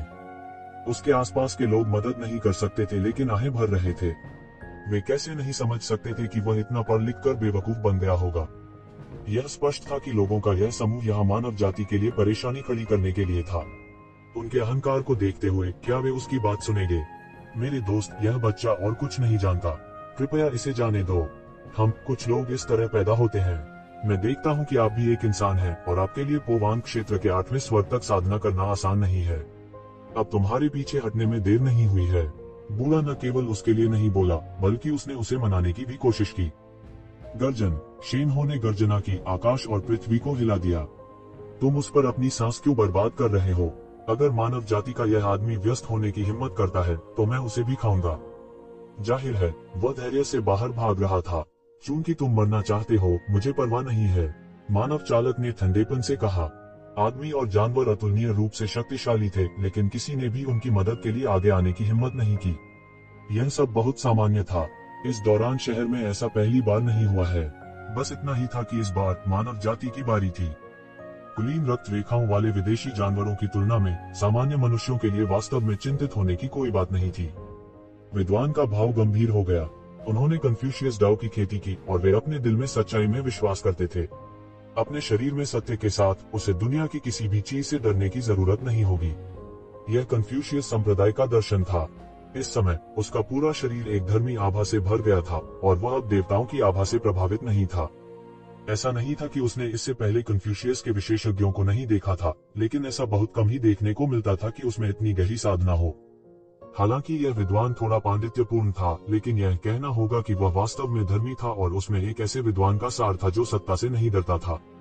वह एक सच्चा विद्वान नहीं होगा यदि वह मुसीबत से डरता है और केवल अपनी रक्षा करना जानता है। लड़का, तुम मेरे साथ न्याय के बारे में बात करना चाहते हो? मैं तुम्हें अभी बताता हूँ कि मेरे शब्द न्याय हैं। भगवान ने गरजते हुए कुटिल मुस्कान के साथ कहा। जल्दी करो, हम तुम्हें फंसाना नहीं चाहते। माँ ने जल्दी से विद्वान से कहा। वह देख सकती थी कि विद्वान की साधना उथली नहीं थी, लेकिन फिर भी उसके और आदमी और जानवर के बीच एक बड़ी खाई थी। उसका दिल पहले ही मर चुका था और वह इसमें किसी को भी नहीं घसीटना चाहती थी। जब आप सड़क पर अन्याय देखते हैं तो मदद के लिए अपनी तलवार खींच लें। यहाँ तक एक फेरी वाला और एक मोहरा भी इस सच्चाई को समझता है। मैं कैसे खड़ा हो सकता हूँ और किसी को मरते हुए देख सकता हूँ? कन्फ्यूशियस एक नेक काम के लिए मरा और मैंसियस धार्मिकता के लिए मरा। मैं क्यों मरूं? डरें, विद्वान ने दांत भींचकर कहा। अच्छा, बहुत अच्छा। कन्फ्यूशियस एक नेक काम के लिए मरा और मेनियस धार्मिकता के लिए मरा। आप धार्मिकता के लिए खुद को बलिदान करने को तैयार हैं। भाई, आपको आभारी होना चाहिए। ये शिवेन हंसे और मैदान में कदम रखा। विद्वान भी थोड़ा हैरान था कि इस समय किसी ने उसकी मदद करने की हिम्मत की। वह अपने चेहरे पर खुशी महसूस किए बिना नहीं रह सका। जैसा कि कहा जाता है, एक उचित कारण को भरपूर समर्थन मिलता है, जबकि एक अन्यायपूर्ण कारण को थोड़ा समर्थन मिलता है। इससे साबित हुआ कि उसने जो किया वह सही था। क्या मैं आपका नाम जान सकता हूँ, भाई? ये जिवेन ने पूछा। मैं मेंग होरान हूँ, विद्वान ने कहा। ये जिवेन का रंग थोड़ा अजीब था। ऐसा लगता था कि उन्होंने एक अत्यंत प्रसिद्ध कवि के बारे में सोचा है। क्या गलत है? क्या मेरे नाम में कुछ गड़बड़ है? मिंग हाओरान ने भी येजिवेन की अजीब अभिव्यक्ति देखी और पूछने के अलावा खुद को नहीं रोक सका। कुछ नहीं, बस इतना है कि इसका वही नाम है जिसे मैं जानता हूँ। मैंने अभी तक आपका परिचय नहीं कराया है। मैं येजिवेन अभी अपनी बात पूरी नहीं कर पाई थी कि भगवान की दहाड़ निकली। एक और मरने आया है। मानव जाति में ऐसे बहुत से लोग हैं जो दूसरों के काम में दखल देना पसंद करते हैं। यह सही है, मैं उन सबको निगल लूंगा। भाई, यह स्वर्ण देवता बहुत ही क्रूर है। आपको इसका उपयोग करने की आवश्यकता नहीं है, विद्वान ने कुटिल मुस्कान के साथ कहा। उसका दायरा यक्षिवेन के दायरे से एक स्तर ऊंचा था। वह यक्षिवेन की खेती को कैसे नहीं देख सकता था। वह मदद नहीं कर सकता था, लेकिन उसके दिल में कड़वाहट भरी मुस्कान थी। चिंता मत करो, यह सिर्फ एक जानवर और मानव त्वचा में एक जानवर है। इसमें डरने की क्या बात है? यक्षिवेन ने उस आदमी और भगवान को देखा और उपहास किए बिना नहीं रह सका। खासकर जब उसने मानव जाति के बूढ़े आदमी को देखा तो उसके मुंह के कोने पर उपहास का एक अंश चमक गया। एक प्रतिष्ठित मानव शक्ति वास्तव में किसी और की गुलाम बन गई थी। उनकी राय में यह बस अकल्पनीय था। हालांकि वह कई वर्षों तक उजाड़ युग के ट्रू मार्शल डोमेन में रहा था, उसकी अवधारणा उस नीले ग्रह पर पहले ही बन चुकी थी। उस ग्रह पर मानव जाति सभी जीवित चीजों से श्रेष्ठ थी। यह हमेशा मनुष्य ही रहे हैं जो अन्य जीवित चीजों को धमकाते थे। इसे कब उल्टा किया गया था? कुछ हद तक वह एक मानव जाति वर्चस्ववादी था। तुम, बूढ़ा आदमी अचानक एक तेज आभा के साथ भड़क उठा। वह अब अपना चेहरा नहीं रख सका। ये ज़िवेन के शब्द बहुत स्पष्ट थे। वह शहतूत के पेड़ की ओर इशारा नहीं कर रहा था, बल्कि टिड्डी के पेड़ को कोस रहा था। एक पृथ्वी टूटने वाली आभा दौड़ी और आसपास का स्थान जम गया। कई लोगों के भाव बदले। मृतक क्षेत्र के चरम पर एक विशेषज्ञ से जो आभा प्रस्फुटित हुई, वह कई लोगों को पीछे हटने के लिए पर्याप्त थी। बहुत से लोगों ने ये ज़िवेन और विद्वान को दयनीय नजरों से देखा। दोनों की खेती कमजोर नहीं थी। हालांकि स्पष्ट रूप से मनुष्य और भगवान के बीच एक अंतर था। हालांकि उनके इरादे नेक थे, लेकिन अंत में वे शायद दयनीय स्थिति में पहुंच जाएंगे। यहाँ तक कि विद्वान भी थोड़ा प्रभावित हुआ था और माँ और बेटी कांप रही थी। यह ऐसा था मानो आकाश टूट रहा था और पृथ्वी ढह रही थी। एक भयानक दबाव उन पर टूट पड़ा। ये ज़िवेन ने ऐसा अभिनय किया जैसे कुछ हुआ ही न हो। उसने विद्वान के कंधे को थपथपाया और कहा, यद्यपि यह कहा जाता है कि कारण दुनिया में सबसे महत्वपूर्ण है, मैं केवल एक वाक्य में विश्वास करता हूँ। कारण केवल मुट्ठी के दायरे में है। चूंकि ये दो जानवर मानव भाषा नहीं समझते हैं, फिर कुछ और मत कहो। अच्छा बालक, तुम्हारी जीभ तेज है। मैं देखना चाहता हूँ कि क्या तुम्हारा शरीर उतना ही कठोर है जितना तुम कहते हो। भगवान ने एक अतुलनीय जोर से गर्जना की। उनका 3 मीटर लंबा शरीर अचानक उछलकर बाहर आ गया। कब उस पर दबाव डालने वाली गाड़ी टूट गई, पता ही नहीं चला। यह सुनहरी बिजली की तरह तेज था। एक पल में ऐसा लगा जैसे पूरी दुनिया उसके नियंत्रण में थी। एक राक्षसी और अतुलनीय शक्ति और प्रभावशाली आभा ने ये ज़िवेन को ढक लिया। यह एक तरह का जैविक सहज दबाव था। देवता ड्रैगन जाति पर भोजन कर सकते थे, इसलिए कोई भी कल्पना कर सकता है कि वे कितने अत्याचारी थे। वास्तव में यह बताना कठिन था कि सामान्य मनुष्यों की तुलना में उनकी रक्त रेखा कितनी अधिक अत्याचारी थी। ये ज़िवेन ने तुरंत इस भयानक शक्ति को महसूस किया। उसके बगल में विद्वान की धर्मी आभा आंदोलित हो गई और उसने लगभग तुरंत प्रतिक्रिया दी। किसी बिंदु पर उसके हाथ में एक धर्मी आभा लेकर एक लंबी तलवार दिखाई दी। यह कन्फ्यूशियस विद्वान की जेंटलमैन तलवार थी। ये ज़िवेन थोड़ा हैरान थी।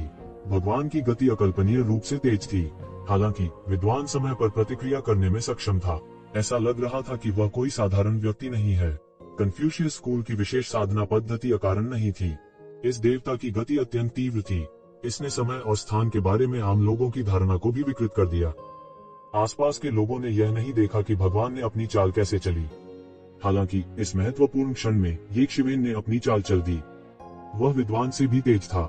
उसने सीधे भगवान को थप्पड़ मार दिया। भगवान के रक्तरंजित मुंह पर ये ज़िवेन ने सीधे तमाचा जड़ दिया। माँ के, आपको इतना दिखावा करने के लिए किसने कहा?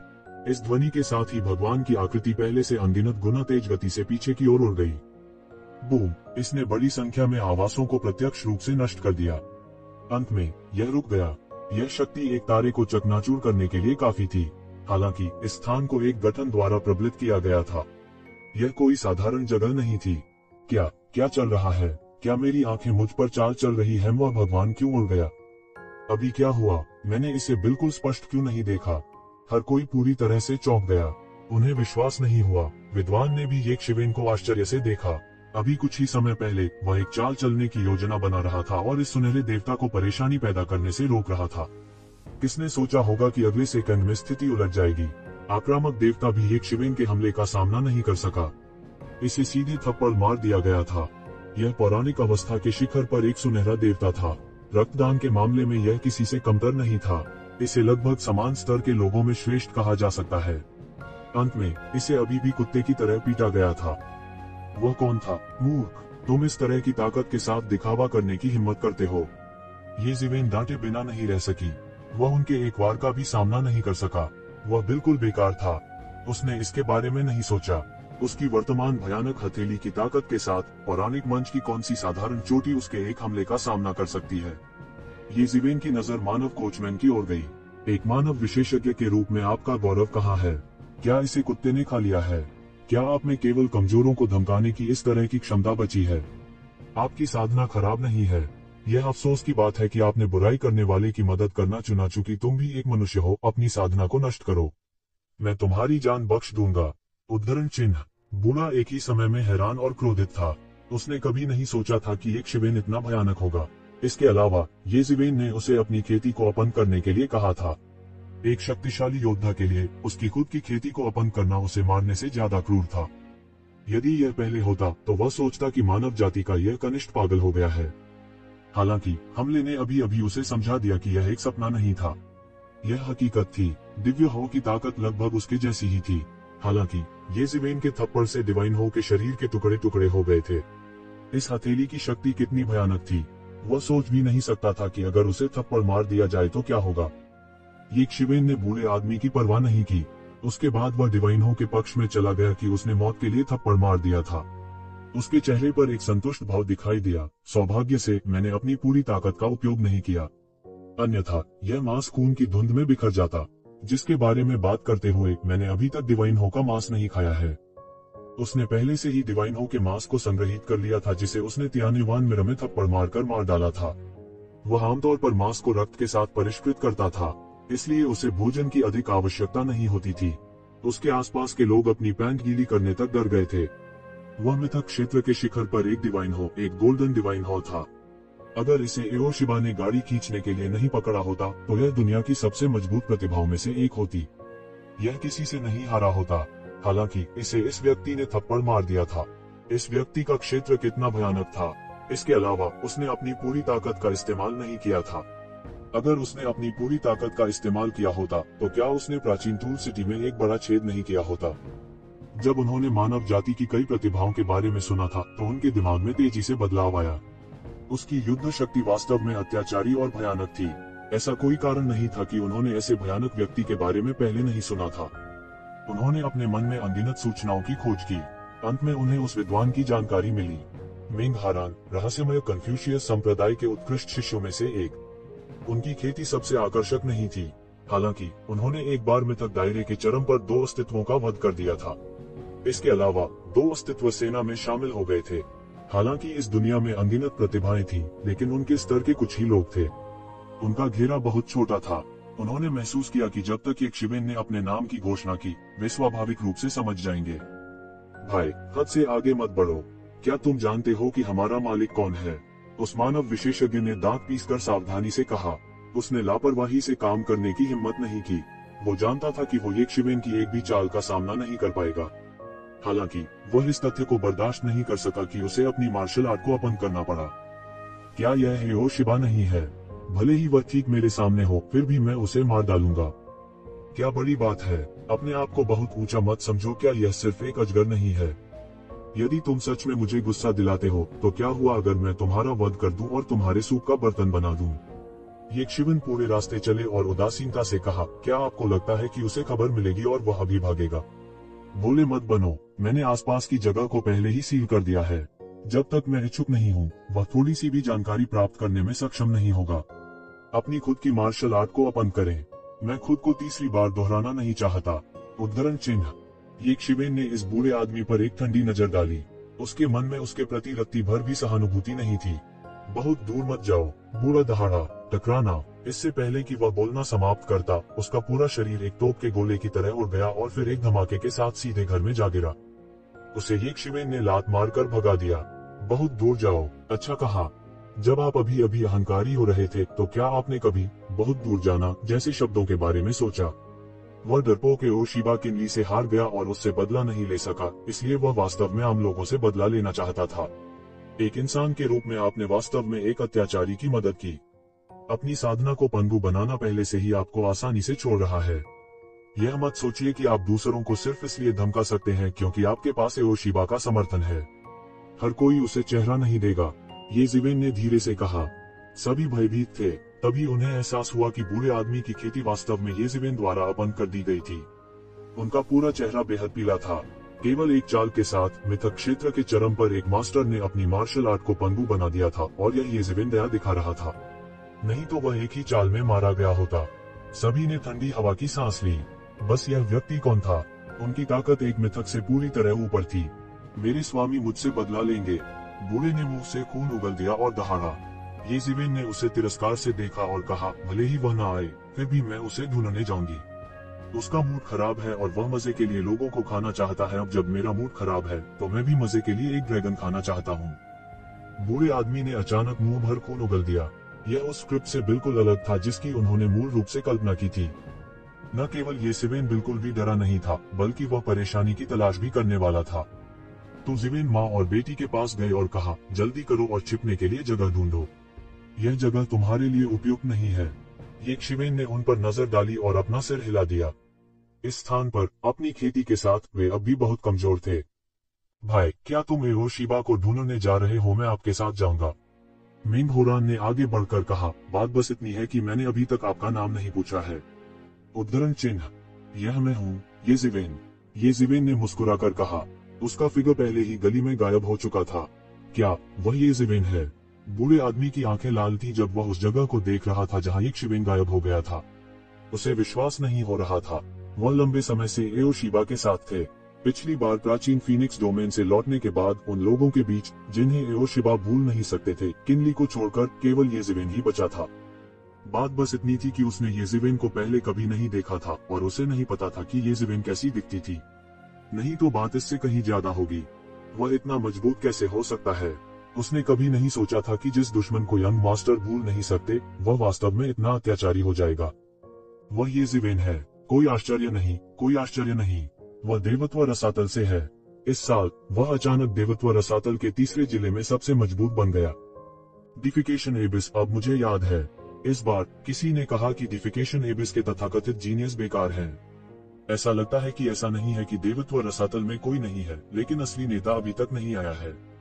धिक्कार है, ताकत में अंतर बहुत बड़ा है। मैंने हमेशा सोचा था कि वे सभी शीर्ष 10 में थे और उनकी ताकत समान होनी चाहिए, लेकिन यह ये जिवेन की ताकत है। क्या ऐसा हो सकता है कि वह पहले से ही ड्राउ कन्फर्मेशन के साथ प्रतिस्पर्धा कर सकता है? नदी पार करते हुए एक और भयंकर अजगर। पुरानी पीढ़ी के उन पुराने राक्षसों की गिनती न करते हुए इस बार प्रमुख बलों द्वारा चुने गए कुलीन बीजों के बीच मुझे डर है कि स्थिति फिर से बदल जाएगी। मानव कुल में ऐसा व्यक्ति का प्रकट हुआ। कई लोगों में अचानक हड़कंप मच गया। वास्तव में बहुत से लोग यक्षवेन के मामले के बारे में जानते थे। दूसरे शब्दों में, जब तक प्रमुख बलों के शीर्ष और सबसे उत्कृष्ट व्यक्ति दिखाई देते हैं, समाचार जल्द ही दूसरों के द्वारा जाना जाएगा। ऐसा इसलिए भी था क्योंकि ये जिवेन थोड़े समय के लिए ही प्रसिद्ध हुई थी। अन्यथा हो सकता है कि उसकी पृष्ठभूमि दूसरों द्वारा खोदी गई हो। लेकिन इस समय स्वाभाविक रूप से यक्षवेन ने इस बात की परवाह नहीं की कि लोग क्या सोचते हैं। बात हो चुकी थी, अब कोई बात नहीं। भाई, ये तुम धर्मी हो, मैं तुम्हारी प्रशंसा करता हूँ। मिंग हारान ने ये जिवेन का पीछा किया और कहा, क्या मैं यह मान सकता हूँ कि तुम अपनी प्रशंसा कर रहे हो? हा। ये जिवेन हंसी और मिंग होरान के काले चेहरे को देखा। वह मदद नहीं कर सका, लेकिन महसूस किया कि यह बहुत दिलचस्प था। वे दो लोग मेरे विरोधी नहीं है। मेरे लिए यह सिर्फ एक छोटा सा प्रयास है। लेकिन आप कन्फ्यूशियस संप्रदाय के सदस्य हैं। क्या तुम समझते हो कि मैं स्वर्ग को हानि पहुंचा रहा हूँ? बिल्कुल नहीं। वे लोग हैं जो किताबें पढ़ते हैं और मूर्ख बन गए हैं। मैं ऐसा नहीं करूंगा। मिंग हारान ने अपना सिर हिलाया और कहा, हा, अच्छा कहा। ये जिवेन हंसी। मूल रूप से उसे डर था कि मिंग होरान भी उस तरह का व्यक्ति है जो किताबें पढ़ता है और मूर्ख बन जाता है। वह धार्मिकता को नहीं छोड़ेगा। मुझे अब एओशिबा के साथ परेशानी होने वाली है। क्या तुम सच में मेरे साथ चलोगे? हाँ, ड्रैगन द्वीप के एओशिबा।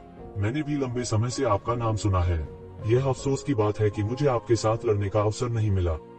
मिंग हाओरान ने दृढ़ता से कहा। यह विद्वान की भावना से थोड़ा अलग था जो उसने पहले दिखाया था। इस समय वह एक योद्धा की तरह लग रहा था। लेकिन भाई, ये क्या आप जानते हैं कि एओशिबा अब कहाँ है? मैंने उस तावीज को अवरुद्ध कर दिया है जो बूढ़े आदमी ने अभी अभी मदद के लिए भेजा था। मैंने पहले ही दिशा निर्धारित कर ली है। गणना करना मुश्किल नहीं है, ये जिवेन ने आत्मविश्वास से कहा। दोनों आगे बढ़ते रहे। हालांकि प्राचीन टूल सिटी छोटा नहीं था, लेकिन उनमें से दो बेहद तेज थे। जैसे ही वे आगे बढ़े, वे जल्द ही एक विशाल बगीचे में पहुंचे। बाग लोगों के एक समूह से घिरा हुआ था। अनगिनत लोग देख रहे थे। ये जिवेन की दिव्य इंद्रियां सीधे अंदर आ गईं। उसने बगीचे में एक विशाल खुली जगह के एक कोने में 2-3 लोगों के एक समूह को देखा। ये जिवेन ने चारों ओर नजर डाली। इनमें से कोई भी आम आदमी नहीं था। वे शक्तिशाली थे और उनमें से सबसे कमजोर मृतक क्षेत्र के चरम पर था। यहाँ तक कि कुछ लोग ऐसे भी थे जिन्होंने अपनी आभा को छुपा रखा था। यक्षवेन की छठी इंद्रिय ने उसे हल्का सा खतरा भी महसूस कराया। इसके अलावा उनमें से कुछ ऐसे लोग थे जिनसे वह परिचित था। उनमें से एक एओशिबा थी जिसे यज़िवेन ने कई सालों से नहीं देखा था। उस समय की तुलना में जब वह प्राचीन फीनिक्स क्षेत्र में था, वह कई गुना अधिक अत्याचारी था। वह हाथ पीछे करके खड़ा हो गया। उनकी अभिव्यक्ति इत्मीनान से थी और उनका स्वभाव धमकी भरा था। वो उन लोगों में से एक था जो यक्षवेन को डरा हुआ महसूस करवा सकता था। हालांकि वह थोड़ा अधीर दिख रहा था। यक्षवेन को नहीं पता था कि उसे क्या परेशान कर रहा था। दूसरा व्यक्ति अप्रत्याशित रूप से भेड़िया शावक यहूदी था, जिसे येज़ेबेल ने लंबे समय से नहीं देखा था। जब से उसने खेती करने के लिए मूलाओं का पीछा किया था, उन्होंने शायद ही कभी एक दूसरे को देखा हो। इस वजह से येज़ेबेल हैरान और प्रसन्न थी। उनके अलावा कुछ अत्याचारी आभामंडल भी थे। हालांकि येज़ेबेल ने उन्हें नहीं पहचाना, लेकिन वह महसूस कर सकता था कि वे बेहद भयानक थे। कोने के दूसरी ओर देवता रसातल से बंदर और अन्य लोग थे। बंदर के अलावा नीली आंखों वाला गोल्डन टॉड, तलवार चलाने वाला युवा, 10 निरपेक्ष संत और हुआनानु भी थे। येज़ेबेल उनमें से केवल 7 या 8 को ही जानती थी। जून डिंगटियन यहाँ नहीं थे और याओ शेंकिंग कहीं नजर नहीं आ रहे थे। उसके दिल में एक हल्का सा अनुमान था कि वे उससे मिलने से डरते हैं।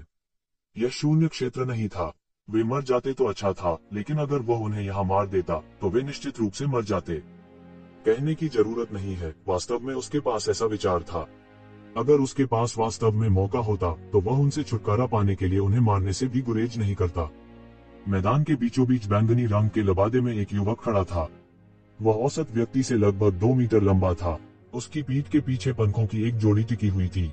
उसके चेहरे पर एक अहंकारी भाव था और उसके हाथों का रंग सुनहरा था, जिससे वह काफी अलग दिख रहा था। वह वही चुपचाप खड़ा था, लेकिन उसने एक ऐसा जोरदार दबाव डाला जो पहले किसी ने महसूस नहीं किया था। क्या कोई और नहीं है? युवक की नजर भीड़ पर पड़ी। उसकी अहंकारी अभिव्यक्ति में आलस्य का संकेत था। जाहिर है उसने उन्हें गंभीरता से नहीं लिया। ऐसा लगता है कि आप बस इतने ही हैं, हम। जामुनी वस्त्र पहने युवक उपहास किए बिना नहीं रह सका। वह ज्यादा कुछ नहीं बोला और मुड़कर अपनी स्थिति में लौटने ही वाला था। अचानक एक युवक कूद गया। आत्मावध संप्रदाय से तू सुलेंग, कृपया मुझे सलाह दें। यह युवक से भी अधिक लंबा था। वह लगभग 3 मीटर लंबा था और उसका पूरा शरीर रसीले बालों से ढका हुआ था। उसके बाल सूर्य के प्रकाश के नीचे एक नीली रोशनी उत्सर्जित करते थे, जैसे बर्फ के क्रिस्टल की किस्में। वह बेहद असाधारण लग रहे थे। अपना कदम उठाएं, अन्यथा आपको बाद में मौका नहीं मिल सकता है, जामुनी वस्त्र पहने युवक ने हल्के से कहा। तू सुलेंग ने ज्यादा कुछ नहीं कहा। उसने अभी अभी लड़ाई देखी थी और अपने प्रतिद्वंद्वी को कम आंकने की हिम्मत नहीं की। बू, उनके शरीर पर आभा तुरंत चरम पर पहुंच गई। उसने सुस्त होने की हिम्मत नहीं की। उसके पूरे शरीर की शक्ति अत्यधिक सक्रिय हो गई थी और उसने सीधे मुक्का मारा। हुश, मुट्ठी का दबाव जहां भी गुजरा, सारा संसार तुरंत जम गया। यह बर्फ के क्रिस्टल का रंग था और एक पल में यह बर्फ का एक क्षेत्र था। येज़ेबेल ने अपनी आंखें सिकोड़ ली। यह तू सुलेंग बहुत मजबूत था। वह लगभग येज़ेबेल जितना ही मजबूत था, जिसे 1 साल पहले दाव दायरे से बाहर निकलना बाकी था। उस समय उनकी युद्ध शक्ति के साथ ट्रांसफॉर्मिंग गॉड एबिस के तीसरे जिले में सभी को हराने के लिए यह लगभग पर्याप्त था। अप्रत्याशित रूप से वह यहाँ एक और से मिले। दुनिया में कई जीनियस थे। यह लगभग वह शिखर था जिसे एक साधारण देवता प्राप्त कर सकता था।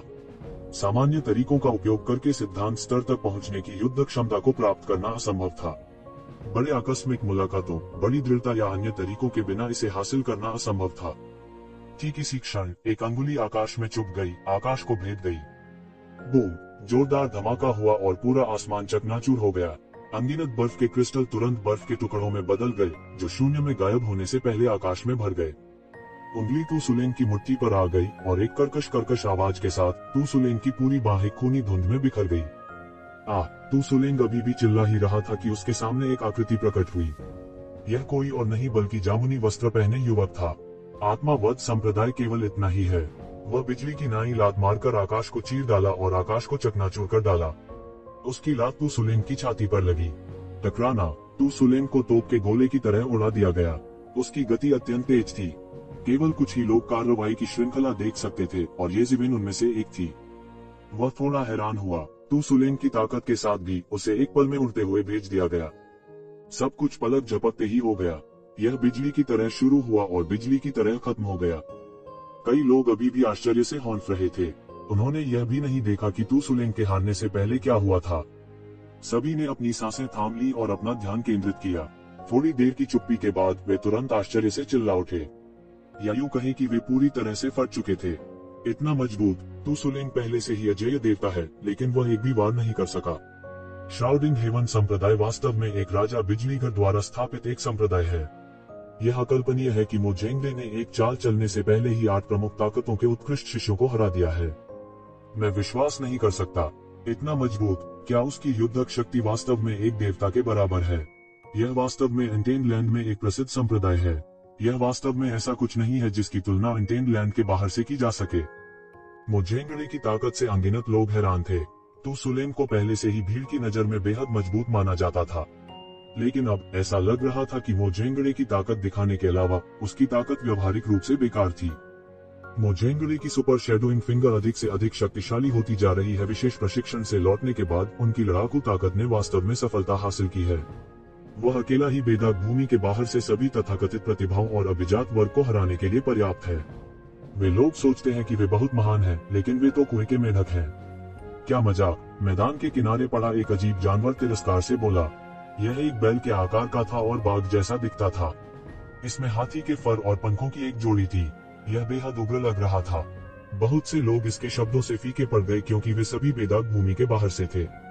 वे उस कुएं के मेंढक थे जिसका वह अजीब जानवर जिक्र कर रहा था। वे बहुत अहंकारी हैं। वे बहुत दूर चले गए हैं। किसी ने गुस्से में दांत पीस लिए। वह अत्यंत उदास था। हालांकि वे घमंडी हैं, उनके पास ताकत है। मुझे डर है कि हम उनके लिए कोई मुकाबला नहीं कर रहे हैं। क्या आप उस अजीब जानवर को नहीं पहचानते? यह पौराणिक क्यूई क्यूओंग है, जो एक प्रसिद्ध क्रूर जानवर समूह है। यदि आप उसे उकसाते हैं तो वह एक दाव पुष्टिकरण विशेषज्ञ को निगलने का साहस भी करता है। हम इस तरह के कानून विहीन कबीले को भड़काने का जोखिम कैसे उठा सकते हैं? उद्धरण चिन्ह। हालांकि बहुत से लोग नाराज थे, लेकिन उन्होंने आगे बढ़ने की हिम्मत नहीं की। उनमें से अधिकांश स्थूल दुनिया के कई प्रसिद्ध संप्रदायों से आए थे, लेकिन इन लोगों के सामने वे वास्तव में काफी नहीं थे। आत्मावध संप्रदाय के तो सुलेंग एक भी चाल को रोक नहीं सके। वह बिल्कुल चींटी की तरह था। ये लोग कानून विहीन होने के लिए अपनी ताकत पर भरोसा कर रहे हैं। मिंग होरान कहने से खुद को रोक नहीं सका। उनका लहजा भी काफी आपत्तिजनक था। ये जिवेन अभी भी बेदाग जमीन से जुड़ी चीजों के बारे में सोच रही थी। वह अभी तक अपने विचारों से उबर नहीं पाया था जब उसने मोजेंगड़े की नजर देवता परिवर्तन रसातल से समूह की ओर देखी। देवता परिवर्तन रसातल, क्या आप में से कोई भी उन्हें सबक सिखाने नहीं आया? मोजेंगड़े ने हल्के से कहा। निश्चित रूप से यह कहा जाता है कि श्राउडिंग हेवन संप्रदाय और देवता परिवर्तन रसातल कई क्षेत्रों में प्रतिस्पर्धा कर रहे हैं। दोनों पक्ष पहले से ही आग और पानी की तरह हैं। इस बार देवता परिवर्तन रसातल से कोई उत्कृष्ट प्रतिभा नहीं है। क्या मोजेंगड़े देवता परिवर्तन रसातल को अपमानित करने के इस अवसर को हाथ से जाने देंगे? निश्चित रूप से नहीं। लेकिन इस बार वास्तव में देवता परिवर्तन रसातल से कोई उत्कृष्ट प्रतिभा नहीं है। अधिक से अधिक उनमें और तुसुलिंग में कोई अंतर नहीं है। हालांकि आत्मावध संप्रदाय देवता परिवर्तन रसातल जितना शक्तिशाली नहीं है। अगर हमें धमकाया जा रहा है तो हम कुछ नहीं कर सकते। उद्धरण चिन्ह। सभी ने देखा। निश्चित रूप से देवता परिवर्तन रसातल का समूह पहले से ही गुस्से से पीला पड़ गया था। इस अवधि के दौरान उन्हें स्पष्ट रूप से कई बार धमकाया गया था। इस बार जो उस्ताद आए थे उनमें सैकड़ों बड़ी और छोटी सेनाएं थीं। हालांकि कुछ ही रीगल संप्रदाय थे। देवता परिवर्तन रसातल से समूह के लिए ध्यान आकर्षित नहीं करना मुश्किल था। उल्लेख नहीं करने के लिए प्रमुख रीगल संप्रदायों के बीच प्रतिस्पर्धा अपरिहार्य थी। अब मोजेंगड़े परेशानी के लिए देवता परिवर्तन रसातल को चुन रहे थे। जहां तक लोगों की बात है जो मोजेंगड़े के साथ कंधे से कंधा मिलाकर खड़े हो सकते थे, वे सभी अपनी बाहों को बांधे हुए खड़े थे। उनका इसमें शामिल होने का कोई इरादा नहीं था। यह दो शाही संप्रदायों के बीच संघर्ष था और वे इसमें शामिल नहीं होना चाहते थे। आप जितना चाहे अहंकारी हो सकते हैं, जब वह आएगा तो तुम रोओगे। देवता परिवर्तन रसातल से कोई मदद नहीं कर सकता था, लेकिन कह सकता था। जैसे ही उसकी आवाज गिरी, देवता परिवर्तन रसातल से हर कोई अचानक उत्साही हो गया। हाँ, वे मोजेंगड़े के विरोधी नहीं हो सकते हैं, लेकिन इसका मतलब यह नहीं था कि देवता परिवर्तन रसातल में कोई नहीं था। यह सिर्फ इतना था कि असली विशेषज्ञ अभी तक नहीं पहुंचे थे। उसकी तो बात ही छोड़ दें, यहाँ तक जून दिंगटियन को भी मोजेंगड़े से कमतर नहीं होना चाहिए। इसमें गर्व करने लायक क्या ऐसा नहीं है कि देवता परिवर्तन रसातल में कोई विशेषज्ञ नहीं है, बस इतना है कि हम अभी तक नहीं पहुंचे हैं। किसी ने गुस्से से कहा। जिस विशेषज्ञ के बारे में वे बात कर रहे हैं, क्या यह ये जिवेन है जो इस बार जीता है? मैंने सुना है कि वह बुरा नहीं है और काफी शक्तिशाली है, लेकिन अगर वह यहाँ है तो भी मुझे डर है कि वह समस्या को हल करने में सक्षम नहीं होगा। मुझे डर है कि मोजेंगड़े पहले से ही डाओ मान्यता के खिलाफ लड़ने में सक्षम है। ये जिवेन चाहे कितना भी शक्तिशाली क्यों न हो, क्या वह तुसुलेम से अधिक शक्तिशाली हो सकता है? उद्धरण चिन्ह। अब प्राचीन जंगल के बाहर कम और कम विशेषज्ञ हैं। अधिकांश प्रतिभाओं को प्राचीन जंगल के प्रमुख रीगल संप्रदायों द्वारा भर्ती किया गया है, बाकी को शायद देवता परिवर्तन रसातल और अन्य लोगों द्वारा भर्ती किया गया है, जिससे प्राचीन जंगल अधिक से अधिक शक्तिशाली हो गया है। यह कारण नहीं है कि वे हमें हेय दृष्टि से देखते हैं। आजकल प्राचीन जंगल को उनके द्वारा लंबे समय से जंगल कहा जाता है, हालांकि यह एक अपमानजनक शब्द है, यह कारण नहीं है। ओह, तो आपके पास अभी भी विशेषज्ञ हैं। हा हा हा, यह हास्यास्पद है। लेकिन वे कहाँ हैं? मोजेंगड़े बेतहाशा हंसे। कचरा हमेशा कचरा ही रहेगा, अपने लिए बहाने मत ढूंढो। विशेषज्ञ भी है ना, आप देवता परिवर्तन रसातल से विशेषज्ञों को बाहर क्यों नहीं लाते? आप उन बूढ़े लोगों को हिडन वैली से बाहर भी ला सकते हैं। आप बहुत दूर चले गए हैं। मैं सन चेंगटियन हूँ, कृपया मुझे सलाह दें। बंदर अंत में इसे और बर्दाश्त नहीं कर सका। उसका स्वभाव बहुत उग्र था और उसे पहले कभी इस हद तक धमकाया नहीं गया था। यह बहुत ज्यादा था। आखिरकार हिम्मत वाला कोई है, मोजेंगड़े ने उपहास के साथ कहा। उसने बंदर को अपनी आंखों में बिल्कुल नहीं लगाया। युद्ध में एक सीमा पार करने के बाद यह एक अलग दुनिया थी। यह कुछ ऐसा नहीं था जिसकी वे कल्पना कर सकते थे। आवेगी मत बनो, तुम उसके लिए कोई मुकाबला नहीं हो। हुआ नानू ने बंदर को खींचा और उसे सलाह दिए बिना नहीं रह सका। वह पहले से ही हमारे दरवाजे पर है, हमारे पास और कोई विकल्प नहीं है। इसके अलावा मैं कवरिंग हेवन सेक्ट के विशेषज्ञों की मार्शल आर्ट का भी अनुभव करना चाहता हूँ। बंदर हुआ नोनू के हाथ से छूटकर आगे बढ़ गया। बंदर अपमान सहन करने वाला व्यक्ति नहीं था, चाहे उसकी पृष्ठभूमि हो या खानदान, वह दूसरों से कमतर नहीं था। वह अपमान कैसे सह सकता था? अच्छा, हा हा हा, तुम में हिम्मत है, मोजेंगड़े ने उपहास किया। मुझे देखने दो कि दिव्य रसातल क्या करने में सक्षम है। बंदर ने मोजेंगड़े को देखा और कहा, पहले मेरी छड़ी ले लो। तेज गर्जना के साथ एक लोहे की छड़ बह गई। तुरंत पर्दे की परतें बन गई जो सीधे मोजेंगड़े की ओर टूट गई। अनगिनत दिव्य रोशनी के साथ विस्फोट हो गया। Finger hand breaks the sky. मोजेंगड़े ने उस जगह पर एक सुनहरी उंगली दिखाई जो आसमान को तोड़ रही थी, रास्ते में सब कुछ तोड़ रही थी, सीधे लोहे की छड़ की ओर धमाका कर रही थी।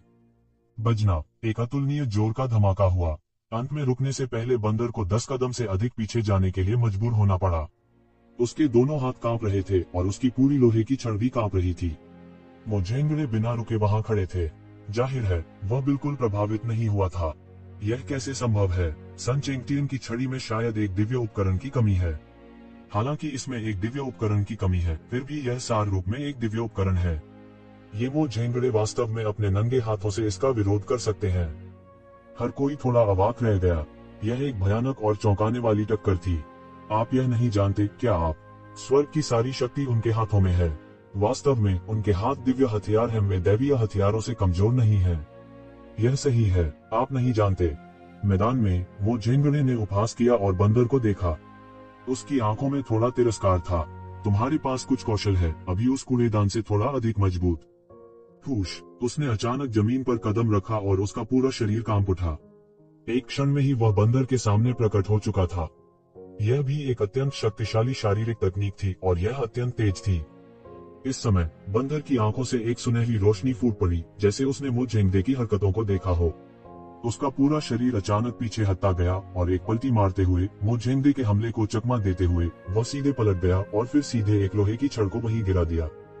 टकराना, लोहे की छड़ सीधे मोजेंगड़े द्वारा पकड़ी गई और शॉकवेव टुकड़ों में बदल गई, अंतरिक्ष को चकनाचूर कर दिया। यह झटका बहुत तेज था और दोनों पक्ष बहुत तेज थे। ये ज़िवेन की आंखें चमक उठी। बंदर की प्रगति इस वर्ष वास्तव में बहुत अच्छा था। 1 साल पहले इसने उसे पूरी तरह से अपनी गिरफ्त में ले लिया था। हालांकि अब उसके साथ तुलना करना अभी भी असंभव था। डाउ कन्फर्मिंग विशेषज्ञ की लड़ाई की क्षमता होना आसान नहीं था। यह ज्यादातर भाग्य पर निर्भर करता था।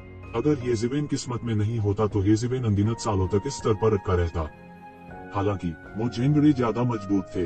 बंदर को पहले ही पूरी तरह से बाहर जाने के लिए मजबूर कर दिया गया था, लेकिन मोजेंगड़े को अभी पूरी तरह से बाहर जाना बाकी था।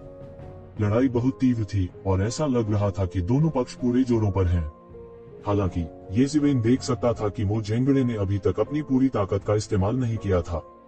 टकराना, टकराना, टकराना। समय समय पर टक्करों ने आकाश और पृथ्वी को हिला दिया, जिससे पृथ्वी हिल गई और पहाड़ हिल गए। आसपास के विशेषज्ञों ने तुरंत बैरियर लगा दिए और शॉकवेव्स को ब्लॉक करने के लिए हाथ मिला लिया। अन्यथा वे भयानक शॉकवेव्स को कैसे रोक सकते थे जो सितारों को भी चकनाचूर कर सकती थी। मुझसे एक और स्ट्राइक लो, स्फेरिकल हेवन स्ट्राइक। बंदर ने एक तेज गर्जना की और उसके हाथ में लोहे की छड़ से अनगिनत दिव्य किरणें निकली। रॉड द्वारा उत्पन्न हवा एक विशाल तूफान में बदल गई और कानूनों को सीधे प्रदर्शित किया गया। एक रहस्यमय शक्ति के प्रभाव में लोहे की छड़ एक जोरदार धमाके के साथ टूटकर नीचे गिर गई। इस शक्ति के सामने समय भी बिखर गया और नष्ट हो गया। यह हर चीज का विषय बन गया। हर कोई चिल्ला रहा था। बंदर का बल सचमुच अद्भुत था।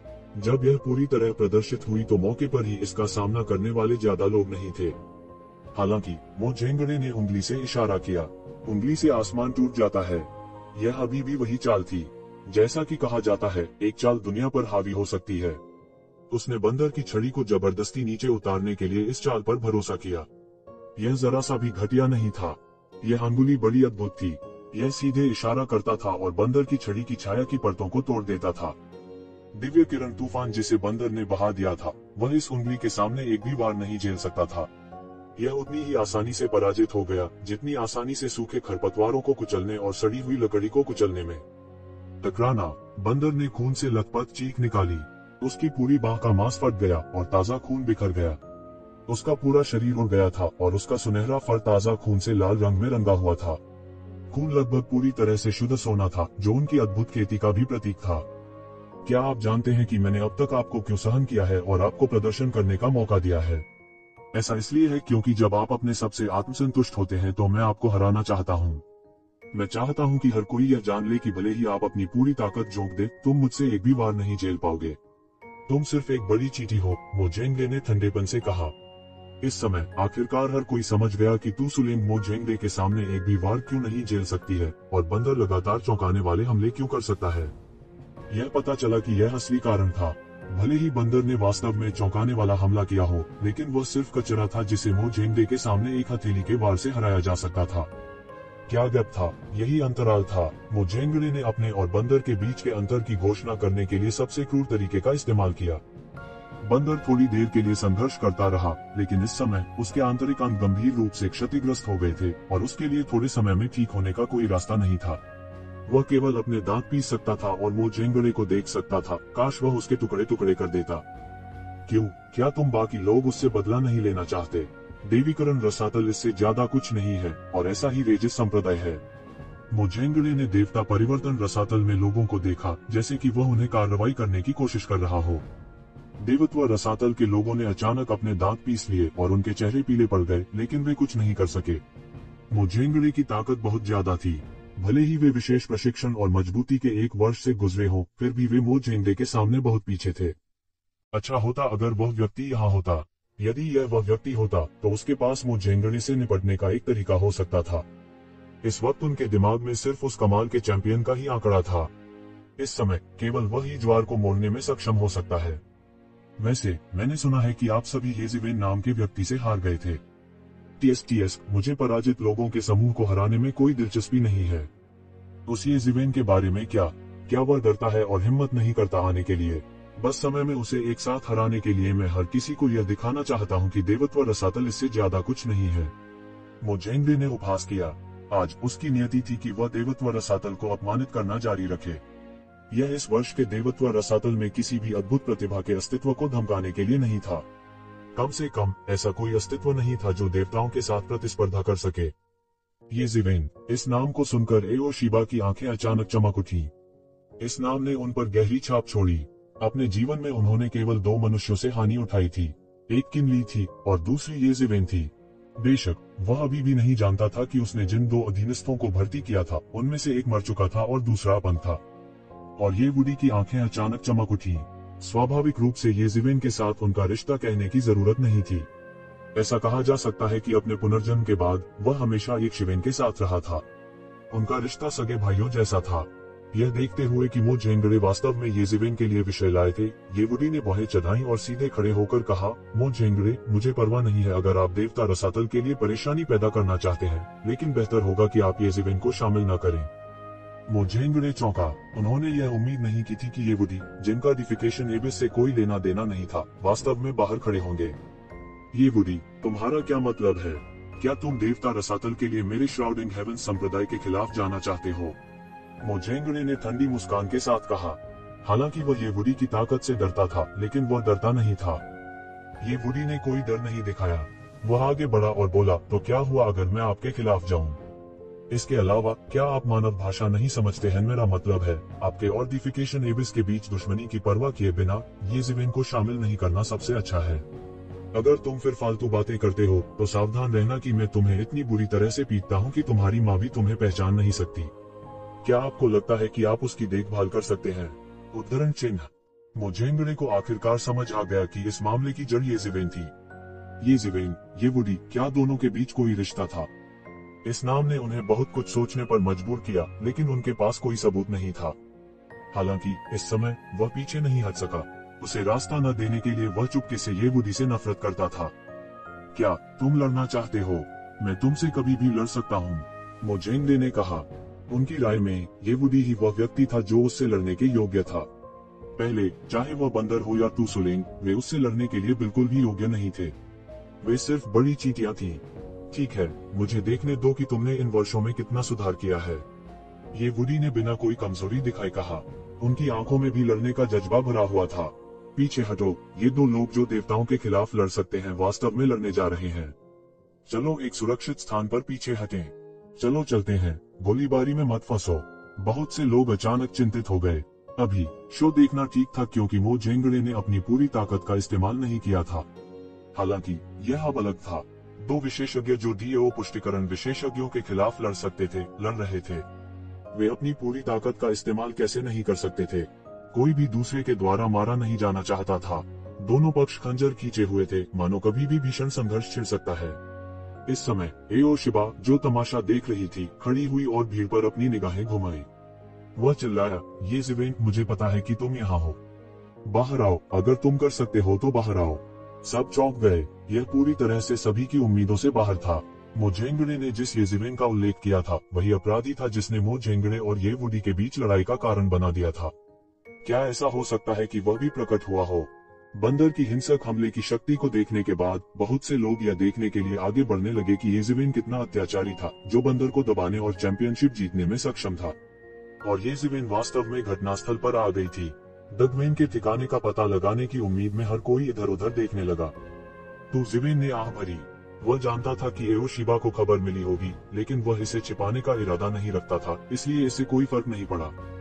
वह सीधे भीड़ में से चला और बाहर आ गया। आओ शिबा, जितना मैंने सोचा था उससे कहीं ज्यादा धीमी गति से आपको खबर मिली, ये ज़िवेन ने धीरे से कहा, जैसे कि वह एओ शिबा के पिछले शब्दों से प्रभावित नहीं थे। आओ शिबा का चेहरा राख हो गया था। वह पहले से ही जानता था कि ये ज़िवेन ने उसके एक अधीनस्थ को मार डाला था और दूसरे को अपंग कर दिया था। यह सिर्फ चेहरे पर एक तमाचा था। अगर वह ये ज़िवेन से पीछे नहीं हट सका, तो वह भविष्य में दुनिया में कैसे खड़ा हो पाएगा? तुम्हारी हिम्मत कैसे हुई सामने आने की? एओ शिबा की आंखें ठंडी थी और उन्होंने दांत पीसकर यह बात कही, क्या आप ये ज़िवेन हैं? इस समय मोजेंगड़े ने भी देखा। शुरू से ही यह व्यक्ति जो अभी तक प्रकट नहीं हुआ था, हर चीज का केंद्र बन गया था। देवत्व रसातल में हर कोई देवता रसातल में तथाकथित नंबर 1 की उपस्थिति की प्रतीक्षा कर रहा था, और ये वुडी इस वजह से लगभग उसके साथ लड़े थे। उसकी आंखें बेहद अमित्र थी, लेकिन उसने जो सोचा था कि एक शिवेन उसकी परवाह भी नहीं करता था। वह ये वुडी की तरफ चला गया। उसकी आंखें खुशी से भर गईं। उन दोनों ने बहुत दिनों से एक दूसरे को नहीं देखा था। वे मूल रूप से अलग अलग जगहों पर थे। यदि यह अवसर न होता तो कौन जानता था कि वे फिर कब मिलेंगे। क्या ओल्ड म्यू ठीक है? ये ज़िवेन ने पूछा। इसके बाद उन्होंने ओल्ड म्यू से भी लाभ प्राप्त किया। स्काई फ्लिपिंग सील अभी भी उनकी सबसे शक्तिशाली चालों में से एक थी, और उन्होंने ओल्ड म्यू से मार्गदर्शन भी प्राप्त किया था। वह बूढ़ा ठीक है, तुम्हें चिंता करने की जरूरत नहीं है, ये वुडी ने लापरवाही से कहा, लेकिन उसका चेहरा मुस्कान से भरा हुआ था। ये ज़िवेन, सावधान रहना, उस आदमी से निपटना आसान नहीं है। बंदर लंगड़ाता हुआ चला गया। उसकी आंखों में लड़ाई का जोश भरा हुआ था, लेकिन वह थोड़ा उदास भी था। मोजेंगड़े ने अभी अभी उसे लगभग पूरी तरह से हरा दिया था। वह अपने आप को ढंकने के लिए शब्दों का उपयोग नहीं करना चाहता था। वह ऐसा कुछ नहीं था जो वह करेगा। मैं तुमसे बात कर रहा हूँ, क्या तुमने मुझे सुना? मोजेंगड़े ने गर्जना की और उसके हाथ से एक भयानक शक्ति निकली। एक भयानक दिव्य प्रकाश में बदल गया जो सीधे बाहर निकल गया और ये ज़िवेन की ओर गिर गया। हालांकि इस भयानक शक्ति के जारी होने से पहले इसे एक बड़े हाथ से पकड़ लिया गया था। फिर धुएं के बादल की तरह इसे सीधे पकड़ लिया गया और कुचल दिया गया। मोजेंगड़े की आंखें आश्चर्य और आश्चर्य से भर गईं। उसके आक्रमण को एक शिवेन ने पूरी तरह से रोक दिया था। हालांकि उसने अपनी पूरी ताकत का इस्तेमाल नहीं किया था, फिर भी वह एक ऐसा अस्तित्व था जिसकी मिथक दायरे के चरम पर सामान्य विशेषज्ञ तुलना नहीं कर सकते थे। ये ज़िवेन ने मोजेंगड़े पर नजर डाली और कहा, तुम इतनी जल्दी में क्यों हो? अगर तुम मरना चाहते हो तो तुम्हारे पास बहुत समय है। क्या मैं मरना चाहता हूँ? अच्छा अच्छा अच्छा, मोजेंगड़े ने अपने दांत पीसते हुए कहा। उसे पहले कभी इस तरह चेहरे पर थप्पड़ नहीं मारा गया था। वह फिर से मजबूत हो गया है। नीली आंखों वाले गोल्डन टॉड ने अपनी मुट्ठी बांध ली। इस साल के विशेष प्रशिक्षण ने उसकी ताकत को छलांग और सीमा से आगे बढ़ने दिया था, लेकिन ये ज़िवेन की तुलना में वह अभी भी अतुलनीय था। वास्तव में दोनों के बीच का फासला और भी व्यापक था। सबकी निगाहें ये ज़िवेन पर टिकी थी, खासकर उनकी जो एक अच्छा शो देखना चाहते थे। इस बार वे और भी अधिक उत्साहित थे, खासकर जब से ये ज़िवेन ने यूं ही एक सामान्य व्यक्ति की ताकत से कहीं अधिक ताकत का प्रदर्शन किया था। ऐसा लग रहा था कि एक और भीषण युद्ध होने वाला है। मो जेंगरे, क्या तुम मरना चाहते हो? ये वुडी की आंखें गुस्से से फैल गईं। उसने अभी अभी मो जेंगरे को पहले ही चेतावनी दे दी थी, लेकिन मो जेंगरे ने फिर भी उसकी नाक के नीचे एक हरकत करने की हिम्मत की। ये ज़िवेन, क्या तुम केवल दूसरों के पीछे छिपना जानती हो? मो जेंगरे ने ये वुडी को नहीं, बल्कि ये ज़िवेन को देखा। उसकी आंखें अतुलनीय उत्तेजना से भर गईं। मुझे आपको कुछ भी करने की जरूरत नहीं है। ये ज़िवेन ने अपना हाथ ये वुडी के कंधे पर रखा, चिड़चिड़े ये वुडी को नीचे दबा दिया। उसने एक कदम आगे बढ़ाया और मो जेंगरे के सामने यह कहते हुए चला गया, चूंकि तुम मरना चाहते हो, मैं तुम्हारी इच्छा पूरी करूंगा। ये ज़िवेन, एओशिबा ने दहाड़ते हुए कहा, मैं तुम्हें अपने हाथों से टुकड़े टुकड़े कर दूंगा। आप किमली के लिए कोई मैच नहीं है और आप मेरे लिए भी मैच नहीं होंगे। ये ज़िवेन ने तिरस्कार पूर्वक कहा, मुझे परवाह नहीं है कि कौन पहले जाना चाहता है, या तुम दोनों। जल्दी करो, समय बर्बाद मत करो। अभिमानी, अभिमानी। एओशिबा और मो जेंगरे के चेहरे हरे और सफेद हो गए। वे ये ज़िवेन से पूरी तरह से नाराज हो गए थे। उसने उन्हें बिल्कुल भी गंभीरता से नहीं लिया और वह दो के खिलाफ एक लड़ना भी चाहता था। मैं पहले जाऊंगा, मैं पहले जाऊंगा, दोनों ने एक ही समय कहा और फिर एक दूसरे की ओर देखा। उनकी आंखें बेहद मित्र थी और वे मौके पर लड़ भी सकते थे। यह आप पर निर्भर है। मैं ब्रह्मांड में आपका इंतजार करूंगा। ये ज़िवेन सीधे सुनहरी रोशनी की एक गेंद में बदल गई और शहर से गायब हो गई, सीधे ब्रह्मांड में उड़ गई। अनगिनत दिव्य इंद्रियां बह गईं। थोड़ी देर बाद मो जेंगरे उड़ गए। जाहिर है, एओशिबा के साथ उनकी मौन सहमति थी। इस लड़ाई में वह सबसे पहले हमला करेगा। मो जेंगरे ने उदासीन अभिव्यक्ति के साथ ये ज़िवेन की तरफ देखा। उसने अचानक उंगली से हमला कर दिया। वह अभी अभी बंदर की तरह पीछे नहीं हटे।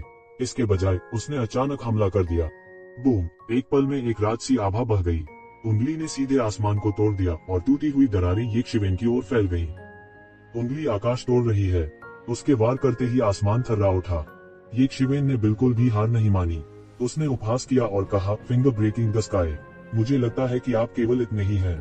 उसने अपनी पांचों अंगुलियों को मुट्ठी में जकड़ लिया और सुनहरा तरल तुरंत बाहर निकल आया, जिससे एक अतुलनीय शक्तिशाली मुट्ठी ऊर्जा बन गई और मो जेंगरे की ओर विस्फोट हो गया। गड़गड़ाहट, भयानक शक्ति बढ़ी और ब्रह्मांड की शून्यता तुरंत शून्य में बदल गई और तारे कांपने लगे। थम थम थम, मो जेंगरे पीछे हटते रहे। एक भयानक शक्ति उसके शरीर पर कहर बरपा रही थी। उसकी हथेली एक दैवीय उपकरण की तरह अत्याचारी थी। हालांकि इसका मतलब यह नहीं था कि उसका पूरा शरीर ऐसा था। ये ज़िवेन अलग थी। उसका अत्याचारी शरीर पहले ही दाचिंग क्षेत्र तक पहुंच चुका था। उसके शरीर का एक भी अंग ऐसा नहीं था जिसकी अत्यधिक साधना न की गई हो। जैसे ही दोनों पक्षों ने मारपीट की, यह स्पष्ट हो गया कि कौन मजबूत था। ये ज़िवेन ने उसे कोई मौका नहीं दिया। वह तुरंत आगे बढ़ा और अपने हाथ में एक मुहर दबा ली। यह एक विशाल दिव्य मुहर में बदल गया और मो जेंगरे की ओर टूट गया। अनगिनत कानून प्रकट हुए, एक श्रृंखला बनाते हुए और ये ज़िवेन के हाथों में लिपटे हुए। यह अतुलनीय रूप से भव्य लग रहा था और दिव्य प्रकाश फूट पड़ा। बजना, एक बड़ी गर्जना सुनाई दी और स्काई फ्लिपिंग सील ने सीधे मो जेंगरे के शरीर पर वार किया। टकराना, मो जेंगरे का पूरा शरीर फट गया था और उसने ब्रह्मांड के हजारों मील को पार कर लिया। जैसे ही उसने हमला किया, मो जेंगरे की हवा निकल गई। हर कोई खामोश था और पूरा दृश्य बेहद अजीब लग रहा था। ऐसा लग रहा था कि बेहद अत्याचारी मो जेंगरे, जिसने अनगिनत विरोधियों को हराया था, वो ये ज़िवेन के लिए बिल्कुल भी मैच नहीं था। मो जेंगरे दहाड़ा और उसकी आवाज ने पूरे ब्रह्मांड को हिला दिया। वह असामान्य रूप से शर्मिंदा दिख रहा था और उसका चेहरा राख हो गया था। जब से उसकी युद्ध शक्ति में सफलता मिली, तब से वह इतना शर्मिंदा कभी नहीं हुआ था। इस बार उसे एक ज़िवेन द्वारा ऐसी शर्मनाक स्थिति में डाल दिया गया था। यह अभूतपूर्व था और यह एक अकल्पनीय अपमान भी था। वह फिर से इकट्ठा हुआ और तुरंत हमला कर दिया। ऐसा लगता था कि उसकी उंगली सबसे तेज तलवार में बदल गई थी और वह विशाल आकाश में छेद कर रही थी। इस समय उसने ये ज़िवेन को और कम आंकने की हिम्मत नहीं की और उसने लिखना समाप्त कर दिया था। वह बहुत स्पष्ट था कि यह जीवन और मृत्यु का शत्रु था। अगर वो ये ज़िवेन को नहीं हरा सका, तो उसे डर था कि भविष्य में बड़ी मुसीबत आ सकती है। यह उंगली एक लंबे अजगर की तरह थी और इसने सब कुछ नष्ट कर दिया। जो दैवीय प्रकाश फूटा वह तूफान की तरह था और उसने सीधे हमला किया। देखो मैं तुम्हारी उंगली कैसे तोड़ता हूँ, आसमान को तोड़ता हूँ। येज़ेबेल ने दहाड़ा और उसकी 5 उंगलियां मुट्ठी में बंध गईं और एक विशाल मानव संसार में बदल गया। पुनर्जन्म मुट्ठी के मानव दाव मुट्ठी के 6 पथ। भयानक मुट्ठी गति ने एक लंबी नदी की तरह एक विशाल और शक्तिशाली धारा बनाई और बेरहमी से विस्फोट कर दिया। टकराना। एक पल में एक भयानक टक्कर हुई और एक मशरूम बादल ने पूरे ब्रह्मांड को रोशन कर दिया। यहाँ तक प्राचीन टूल सिटी के विशेषज्ञ भी इस भयानक मशरूम बादल को अपनी नग्न आंखों से देख सकते थे। सभी सिद्धांत एक पल में प्रकट हुए और फिर नष्ट हो गए। थम थम थम। मोजेंगड़े की फिंगर ब्रेकिंग द स्काई को येज़ेबेल ने पूरी तरह से तोड़ दिया था। उसका पूरा शरीर पीछे हटता रहा और सैकड़ों मील पीछे हटता गया। वो अपने शरीर को स्थिर करने की कोशिश करता रहा, लेकिन येज़ेबेल की शक्ति बहुत हिंसक थी। उसका फिंगर ब्रेकिंग द स्काई पहले से ही बहुत शक्तिशाली था, लेकिन येज़ेबेल की तुलना में यह बिल्कुल भी पर्याप्त नहीं था। दोबारा येज़ेबेल दहाड़ा और उसका खून और ची बढ़ गया और उसके काले बाल झड़ गए। उसने एक कदम आगे बढ़ाया और सुनहरी रोशनी के एक समूह में बदल गया और तुरंत मोजेंगड़े के सामने दौड़ पड़ा। उसके पीछे हवा और गरज के पंखों का एक जोड़ा दिखाई दिया और उसने आकाश को ढंक लिया। अगले ही पल वो मोजेंगड़े के सामने दौड़ पड़ा। मानव दाव मुट्ठी। उसकी 5 उंगलियां मुट्ठी में बंध गईं और एक मुक्का फट गया और सीधे एक विशाल मानव दाव दुनिया में बदल गया। इस मानव दाव दुनिया पर अनगिनत सितारों का साया था।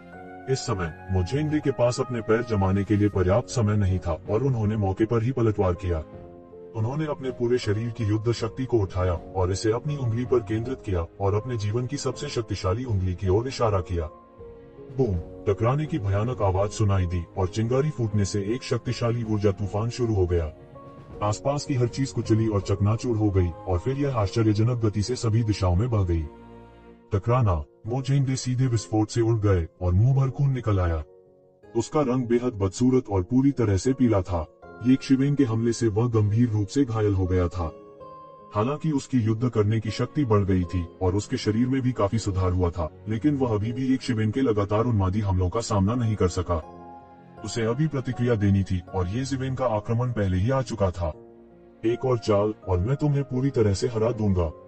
येज़ेबेल का फिगर नहीं देखा गया था, लेकिन अगले ही पल उसका आक्रमण पहले ही आ चुका था। यह स्काई फ्लिपिंग सील थी और इसमें एक भयानक गति थी जो दुनिया को उल्टा कर सकती थी। बूम। स्काई फ्लिपिंग सील सीधे मोजेंगड़े के शरीर में जा घुसी। उसके शरीर से एक भयानक शक्ति फूट पड़ी। मोजेंगड़े की शारीरिक शक्ति के बावजूद जब वह लगभग रक्षाहीन था, तब भी वह एक खूनी गंदगी में फंस गया था। उनका भौतिक शरीर नष्ट होने के कगार पर था। स्विश। तेज भेदी ध्वनि के साथ मोजेंगड़े एक तोप के गोले की तरह था, सीधे आकाश के माध्यम से छेद कर रहा था और फिर सीधे प्राचीन हथियार शहर में गिर गया। शहर में एक विशाल गड्ढा तोड़ दिया जो अनगिनत सरणियों द्वारा प्रबलित किया गया था। हर कोई चुप था, अपनी बुद्धि से पूरी तरह डर गया।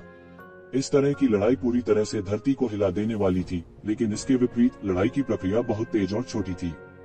यह कहा जाना चाहिए कि शुरू से अंत तक मोजेंगड़े को येज़ेबेल द्वारा पूरी तरह से दबा दिया गया था। वह अपनी ताकत का प्रदर्शन करने में बिल्कुल भी असमर्थ था।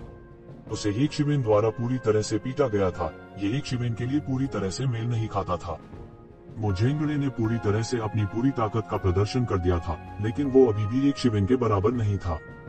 यह कैसा अत्याचारी था, यह बहुत भयानक था। तो इतना मजबूत। कुछ लोगों ने अंततः प्रतिक्रिया व्यक्त की, जैसे कि अभी अभी जो कुछ हुआ उसके सदमे से वे अभी अभी बाहर निकले हों। इससे पहले मोजेंगड़े ने तू सुलेंग, बंदर और अन्य लोगों को आसानी से हरा दिया था।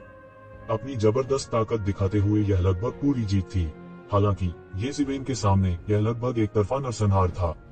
यह बहुत ही नाटकीय था, लेकिन वे बहुत स्पष्ट थे कि मोजेंगड़े, जिसने आसानी से तू सुलेंग, बंदर और अन्य लोगों को हरा दिया, वह कोई धक्का देने वाला नहीं था। उनकी युद्ध क्षमता लगभग डाउ कन्फर्मेशन की तुलना में थी। यदि ऐसी शक्ति को दुर्बल कहा जाए तो वे इसे कैसे स्वीकार कर सकते हैं? केवल एक ही संभावना थी और वह यह थी कि येज़ेबेल बहुत मजबूत थी।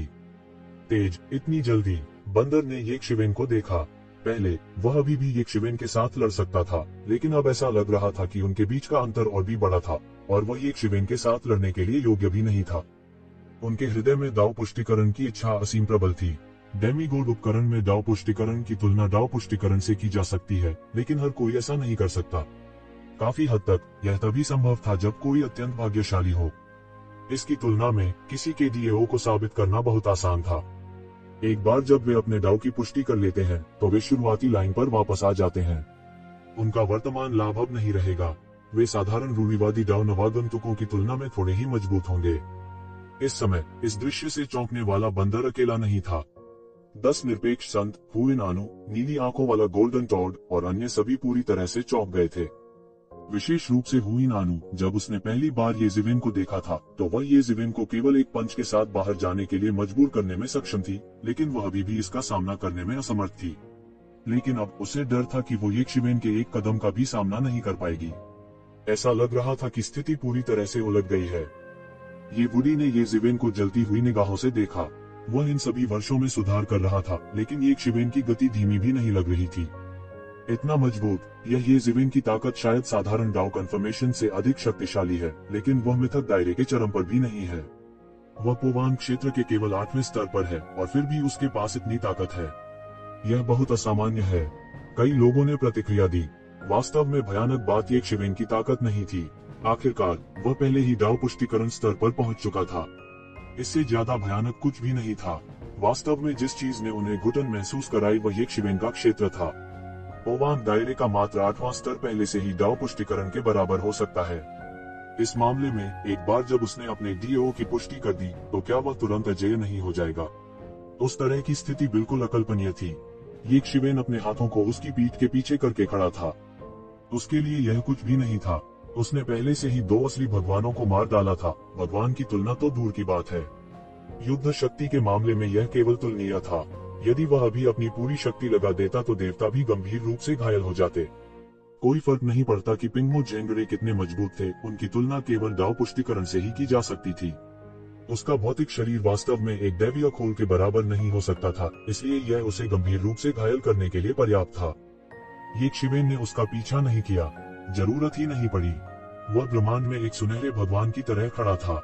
देवत्व उनके पैरों के नीचे से एक महासागर की तरह बाहर निकल रहा था, सभी दिशाओं में बह रहा था, डोमेन के विशाल महासागर में बदल रहा था। इस क्षेत्र में वह वास्तविक परमेश्वर थे। आओ शिबा, अपना कदम बढ़ाओ, अब तुम्हारी बारी है, येजिवेन ने धीरे से कहा, लेकिन उसकी आवाज में असाधारण मर्मज्ञ शक्ति थी। यह दूर के प्राचीन हथियार शहर में प्रेषित किया गया था। सब दंग रह गए। उसने अभी अभी एक भगवान के बराबर के विशेषज्ञ के साथ युद्ध करना समाप्त किया था और अब वह दूसरे विशेषज्ञ को चुनौती देने जा रहा था जो कमजोर नहीं था या उससे भी अधिक शक्तिशाली था। इस समय कई विशेषज्ञों को बस याद आया कि येशिवेन ने शुरुआत में कहा था कि वह अपनी मर्जी से हमला कर सकता है, या इससे कोई फर्क नहीं पड़ता कि वह एक साथ हमला करता है। 1 बनाम 2 पर्याप्त से अधिक था। पहले बहुत से लोग सोचते थे कि येजिवेन बहुत घमंडी थी। अब ऐसा लग रहा था कि येशिवेन अहंकारी नहीं बल्कि सच थी। उनके पास वास्तव में इतनी ताकत थी। गर्जन, प्राचीन हथियार शहर से एक जोरदार ड्रैगन दहाड़ आया और पूरा ब्रह्मांड उसकी ड्रैगन दहाड़ में डूब गया। शून्य में भयानक ध्वनि तरंगे सुनामी की तरह येशिवेन की ओर बह गईं। यह उसके द्वारा शुरू किए गए हमले की पहली लहर थी और वह येशिवेन को मौत के घाट उतारना चाहता था। क्या भयानक ध्वनि तरंग है! दूरी में हर कोई चौंक गया। इस ध्वनि तरंग में कानून की लकीरों के साथ अनगिनत ताबीज थे। गड़गड़ाहट की गड़गड़ाहट ने आकाश और पृथ्वी को ढांक दिया और इसमें सितारों को चकनाचूर करने की भयानक शक्ति थी। बूम! येजिवेन ने अपना बड़ा हाथ बढ़ाया और इस भयानक ध्वनि तरंग को पकड़कर बुझा दिया। ऐसा लग रहा था जैसे यह ध्वनि तरंग उसके हाथ में कुछ भी नहीं थी और सीधे उसके हाथ से बुझ गई थी। स्विश! जैसे ही येजिवेन ने इस भयानक ध्वनि लहर को तोड़ा, एक विशाल ड्रैगन का पंजा आकाश से उतरा, एक चमकदार दिव्य चमक के साथ, और सीधे येजिवेन पर चढ़ गया। भयानक शक्ति ने इस पंजे की शक्ति के तहत आकाश को ढहा दिया। अजगर का चंगुल, यह आओशिबा था। एओशिबा ड्रैगन कबीले, 5 पंजे वाले गोल्डन ड्रैगन कबीले की सबसे प्रतिष्ठित प्रतिभा थी। जब उसने हमला किया तो पूरी दुनिया में हाहाकार मच गया। इस महत्वपूर्ण क्षण में येशिवेन ने सीधे हमला किया। उसने अपनी 5 उंगलियों को मुट्ठी में जकड़ लिया और मानव दाव मुट्ठी को बाहर निकाल दिया। बूम! शून्य पागलपन से ढह गया, अनंत दिव्य प्रकाश के साथ फूट पड़ा और पूरी दुनिया अचानक लाल हो गई। इस हमले को रोकने के बाद एओशिबा को भी शून्य से बाहर कर दिया गया। एओशिबा शून्य में खड़ा था और उसके चारों ओर ड्रैगन शक्ति लगातार उत्सर्जित हो रही थी। बेहोशी से एक सुनहरे ड्रैगन का निर्माण कर रहा था, ब्रह्मांड पर कब्जा कर रहा था, ब्रह्मांड में एक सर्वोच्च अस्तित्व की तरह। आपके पास कुछ कौशल है मेरे ड्रैगन पंजा को अवरुद्ध करने में सक्षम होने के लिए। कोई आश्चर्य नहीं कि आप इतने अहंकार से बोलने की हिम्मत करते हैं। एओशिबा की आंखों से भयानक जानलेवा इरादे फूट पड़े। ये उसकी उम्मीदों से परे था कि येशिवेन उसे इस हद तक मजबूर करेगी। वो येशिवेन से नाराज कैसे नहीं हो सकता था। यह तुम्हें मारने के लिए पर्याप्त है। येज़िवेन ने हल्के से कहा, मुझे मार डालो, तुम्हें लगता है कि तुम यह कर सकते हो। एओशिबा ने उपहास किया और सीधे हमला किया। उसका ड्रैगन पंजा सीधे पंजे से टकराया, जिससे दुनिया हिंसक रूप से कांपने लगी। हालांकि वे दोनों देवता नहीं थे, फिर भी ऐसी भयानक शक्ति की तुलना एक वास्तविक देवता से की जा सकती थी। शून्य में लड़ने वाले दो देवता, इस तरह की भयानक शक्ति की कल्पना की जा सकती है। एंशिएंट वेपन सिटी के कई लोग यह देखकर डर गए। लड़ने वाले दोनों पक्ष बहुत भयानक थे और कोई भी उनका मुकाबला नहीं कर सकता था। अधिकांश लोगों ने स्वयं से पूछा कि क्या वे ऐसे अस्तित्व के लिए उपयुक्त हैं। एओशिबा ने जिस सुनहरे ड्रैगन को उड़ाया वह भी एक सुनहरे रंग का था और इसने येज़िवेन की दिव्यता को पूरक बनाया। ऐसा लग रहा था जैसे पूरा ब्रह्मांड सुनहरे रंग में रंगा हुआ हो। विशेष रूप से एओशिबा ने जिस स्वर्ण ड्रैगन शक्ति का विस्फोट किया था वह अंतहीन विशाल लहरों की तरह थी और उसने राक्षसी लहरों में लड़ते हुए राक्षसी लहरों में लहरों को गिरा दिया। वह सी ड्रैगन किंग की तरह था जिसने वास्तव में दुनिया और समुद्र को नियंत्रित किया था। यह उसका अधिकार क्षेत्र था और इसी क्षेत्र में वह दुनिया को दबाने में सक्षम था। येज़िवेन ने भी सीधे हवा और गड़गड़ाहट की शक्ति के अपने डोमेन को लॉन्च किया और साथ में अपनी स्वर्ण दिव्यता के साथ उन्होंने एओशिबा के डोमेन पर लगातार हमला किया। दो डोमेन पूरी तरह से आपस में उलझ गए थे, एक दूसरे को खा रहे थे। यह बेहद भयानक लग रहा था। येज़िवेन ने लापरवाही से अपना आक्रमण किया और उसके हाथों में अतुलनीय भयानक शक्ति के साथ विभिन्न प्रकार की मार्शल आर्ट फूट पड़ी। और इस बार उसने स्काई स्प्लिटिंग तलवार का इस्तेमाल किया, लापरवाही से क्यूई तलवार को लहराते हुए। स्काई स्प्लिटिंग सोर्ड लगातार तलवार क्यूई को निगलती और उगलती है। इस समय येज़िवेन पूरी तरह से स्काई स्प्लिटिंग सोर्ड की तलवारबाजी के साथ एकीकृत हो गई थी। वह अतुलनीय रूप से बहादुर था और उसका पूरा व्यक्तित्व असीम हवा वाली तेज तलवार की तरह था। कितनी भयानक तलवारबाजी है। अभी अभी मुझे लगा कि वह मुक्केबाजी में निपुण है। मुझे उम्मीद नहीं थी कि तलवारबाजी में उसकी खेती खराब नहीं है और एक पायदान ऊपर भी। अगर कोई कहता कि वह एक अद्वितीय तलवारबाज था तो शायद ज्यादातर लोग इस पर पूरी तरह विश्वास कर लेते। इस समय, इस क्षण, यदि वे अपनी आंखें बंद कर लें तो उन्हें लगभग ऐसा महसूस होगा कि एओशिबा हवा में एक तेज तलवार से लड़ रहे हैं। यह दृश्य बहुत ही झकझोर देने वाला था। येज़िवेन ने खुद को एक तलवार में बदल लिया है। वह वास्तव में तलवार के साथ एक होना चाहता है। उसे देखकर यह प्राचीन तलवार की खेती करने वालों की असीम शक्ति को देखने जैसा है। बहुत से लोग चकित थे, लेकिन बंदर और अन्य लोग इससे भी अधिक चकित थे। यह कोई रहस्य नहीं था कि येज़िवेन ने स्काई स्प्लिटिंग तलवार और एक्सट्रीम किंग शॉकन तलवार प्राप्त की थी। हालांकि येज़िवेन को स्काई स्प्लिटिंग सोर्ड और एक्सट्रीम किंग शॉकन स्वॉर्ड प्राप्त किए हुए केवल 1 साल से थोड़ा अधिक समय हुआ था। 1 साल से थोड़े ही अधिक समय में चरम राजा चौंकाने वाली तलवार के बारे में येज़िवेन की समझ वास्तव में इस स्तर तक पहुंच गई थी। यह वाकई अद्भुत था।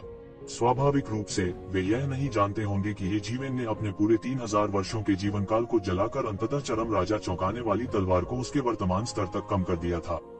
येज़िवेन अपने अत्याचारी सोने के पानी के अत्याचारी रूप पर निर्भर थी और उसके शरीर की ताकत एक दिव्य उपकरण के बराबर थी। इसलिए जब वह लड़ा तो वह बिल्कुल पागल आदमी जैसा था। उसके पास कोई बचाव नहीं था और बस स्वतंत्र रूप से हमला किया।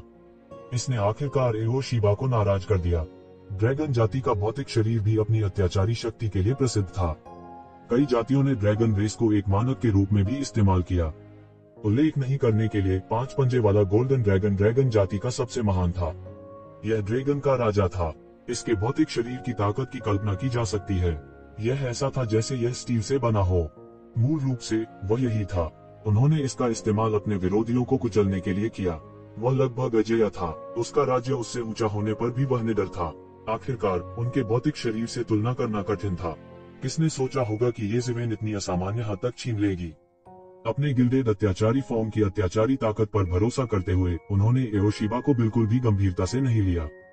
चोट के लिए चोट का आदान प्रदान करते हुए उन्होंने लगातार पागलों की तरह हमला किया। कम से कम उनकी राय में यह चोट के लिए चोट का आदान प्रदान करने का एक तरीका था। इसलिए वह पूरी तरह से आग बबूला हो गया। उसे लगा कि उसे उकसाया जा रहा है। वह लगातार दहाड़ा। उसके शरीर में खून उमड़ रहा था जिससे गड़गड़ाहट की आवाज आ रही थी। यह गड़गड़ाहट की आवाज की तरह था। गति बेहद भयानक थी। वे स्वयं एक परम विशेषज्ञ थे जिन्होंने अपने दाव को सिद्ध किया था और उनकी शक्ति असीम थी। उसके खून में छिपी शक्ति तुरंत उत्तेजित हो गई थी और गोल्डन ड्रैगन कबीले से संबंधित भयानक दबाव भी एक पल में जारी हो गया था जो बड़ी गति से बढ़ रहा था। येज़िवेन ने एओशिबा के बदलावों को देखा। उनकी अभिव्यक्ति नहीं बदली। उनका मानना कि गिल्डेड अत्याचारी फॉर्म की अत्याचारी ताकत किसी से नहीं हारेगी। एओशिबा की ताकत अत्याचारी थी। वह अपने साथियों के बीच अजेय था। वह निश्चित रूप से अपने साथियों के बीच एक शीर्ष व्यक्ति थे। यह अफसोस की बात थी कि उसकी मुलाकात एक शिवेन से हुई। ये शिवेन और भी राक्षसी थी। तो शिवेन तलवारबाजी, मुक्केबाजी और कृपाण कला में कुशल थे। वह अजेय था और उसका भौतिक शरीर और भी अत्याचारी था, खासकर जब उसने ये शिवेन की मानवीय पहचान के बारे में सोचा। किनलाई ने उसे पहले ही दबा दिया था। उसका मन और भी उदास हो गया था। यह काफी था कि एक व्यक्ति उसके सिर पर चढ़ गया था। क्या कोई और होने वाला था? किनली का जन्म एक अमीर और शक्तिशाली परिवार में हुआ था। बचपन से ही उन्हें जो शिक्षा मिली वह उनसे कमतर नहीं थी। वास्तव में यह उससे भी बेहतर था। जब से वह छोटा था तब से वह अक्सर अपने से ऊंचे दायरे के योद्धाओं को जीतने के लिए प्राकृतिक आदेश के खिलाफ जाता था। चाहे वह देवता ही क्यों न हो, उनमें उनसे लड़ने का आत्मविश्वास था। उन्होंने अपनी ही पीढ़ी के लोगों की परवाह नहीं की। वह लगभग अपनी जाति के सबसे उत्कृष्ट प्रतिभाओं में से एक थे। इस बार हथियार सम्राट स्वर्ग का खजाना सिर्फ विभिन्न महान ताकतों के हाथ मिलाने और लाभ उठाने के लिए नहीं था, साथ ही यह विभिन्न महाशक्तियों के लिए एक दूसरे को डराने और अपनी ताकत दिखाने का एक मंच भी था। वह मूल रूप से इस अवसर का लाभ उठाना चाहता था ताकि वह अपनी पीढ़ी का निर्विवाद नंबर 1 बन सके। किसने सोचा होगा कि वह किनली और ये शिवेन के हाथों पीड़ित होगा। मरना। एओशिबा का हमला एक पल में हुआ और एक पंजा आसमान से फट गया। तो शिवेन ने पंजे को विक्षेपित करने के लिए स्पेस स्प्लिटिंग तलवार का इस्तेमाल किया। वह पलटवार करने ही वाला था कि अचानक एओशिबा के सिर पर एक मनका आ गया। मोती घूमने लगा और एक पल में इसने एक अद्वितीय दबाव छोड़ा जिससे जमीन गिर गई। क्या यह ड्रैगन बॉल हो सकती है? तो शिवेन ने ऊंची आवाज में कहा। इस वक्त वो भी कुछ हैरान रह गए। यह ड्रैगन कबीले का जीवन बंधन जादुई हथियार था, ड्रैगन बॉल। ड्रैगन कबीला एक बहुत ही गौरवशाली जाति थी। उनके लिए खुद से ज्यादा मजबूत कुछ भी नहीं था। उनका मांस सबसे मजबूत हथियार था।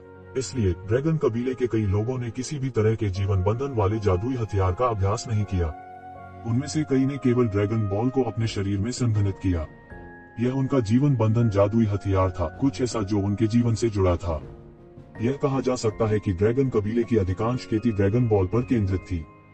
एक बार ड्रैगन बॉल को बाहर निकालने के बाद यह कहा जा सकता है कि ड्रैगन कबीले ने अपनी पूरी ताकत लगा दी थी।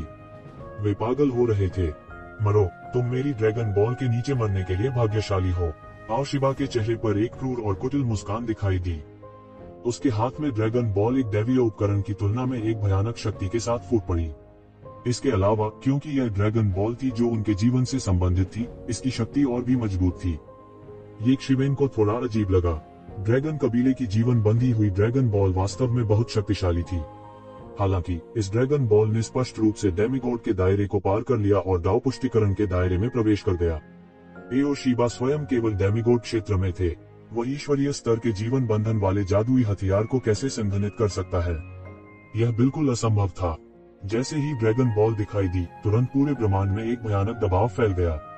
यहाँ तक प्राचीन टूल सिटी भी प्रेषित किया गया था। प्राचीन टूल सिटी में बहुत से लोग काम रहे थे।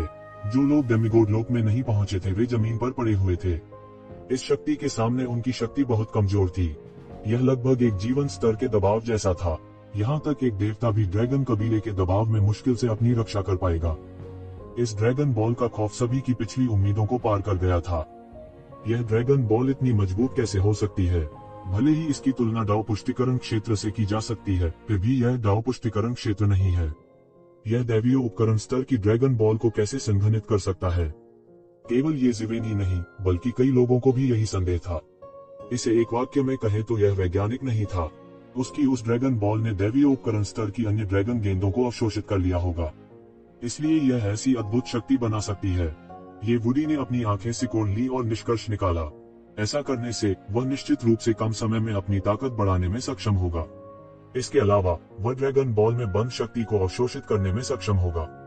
ड्रैगन कबीले के लिए इस पद्धति से तेज कुछ भी नहीं है। खेती करना, हालांकि अगर वह इसे पूरी तरह से परिष्कृत करता है तो यह ठीक रहेगा। अन्यथा मुझे डर है कि उसकी भविष्य की खेती बहुत प्रभावित होगी।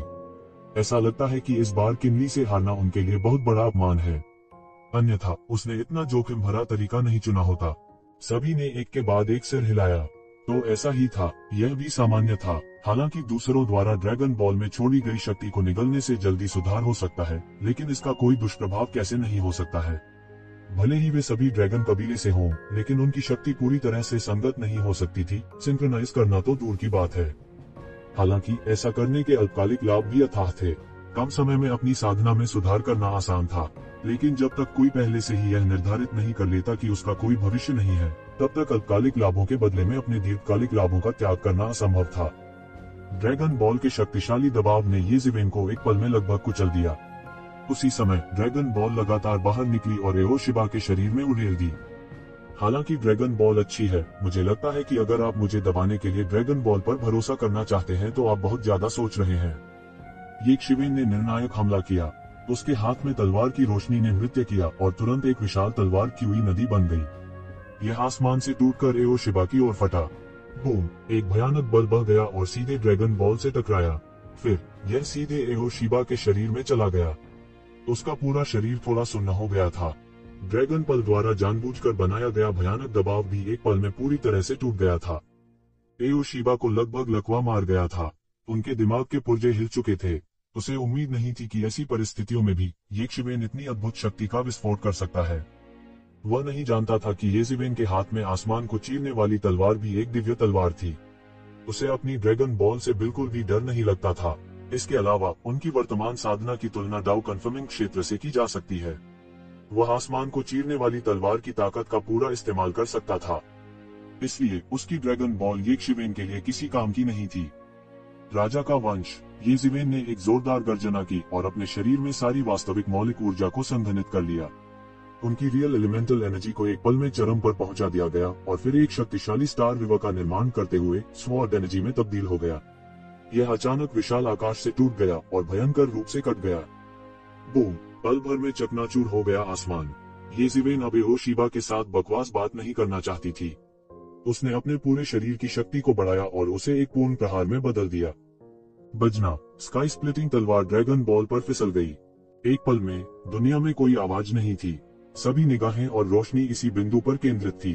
अज्ञात समय के बाद, शायद यह एक सेकंड था, शायद यह एक सदी थी, लेकिन दो शक्तिशाली ताकतें आखिरकार पूरी तरह से एक साथ मिल गईं और भड़क उठी।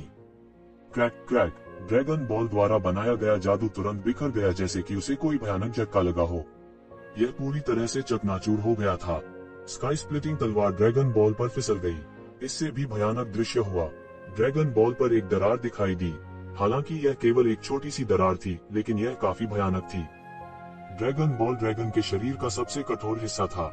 वह उनके शरीर के छिलकों से भी सख्त था। यह लगभग एक जादू उपकरण के रूप में इस्तेमाल किया जा सकता है। अब येज़िवेन ने वास्तव में उस पर एक दरार डाल दी थी। इसी तरह, क्योंकि ड्रैगन बॉल को नुकसान पहुंचाना बहुत मुश्किल था, एक बार क्षतिग्रस्त हो जाने के बाद यह ड्रैगन रेस के लिए बहुत बड़ी समस्या होगी। यहाँ तक येज़िवेन भी थोड़ा स्तब्ध थी। उसने राजा के अत्याचारी वंश को नष्ट करने के लिए स्काई स्प्लिटिंग तलवार का इस्तेमाल किया था, लेकिन यह केवल एक छोटी सी दरार को ही काट सका। ड्रैगन बॉल वास्तव में ड्रैगन रेस का सबसे कठिन हिस्सा था। इसके अलावा यह 5 पंजे वाले गोल्डन ड्रैगन की ड्रैगन बॉल थी।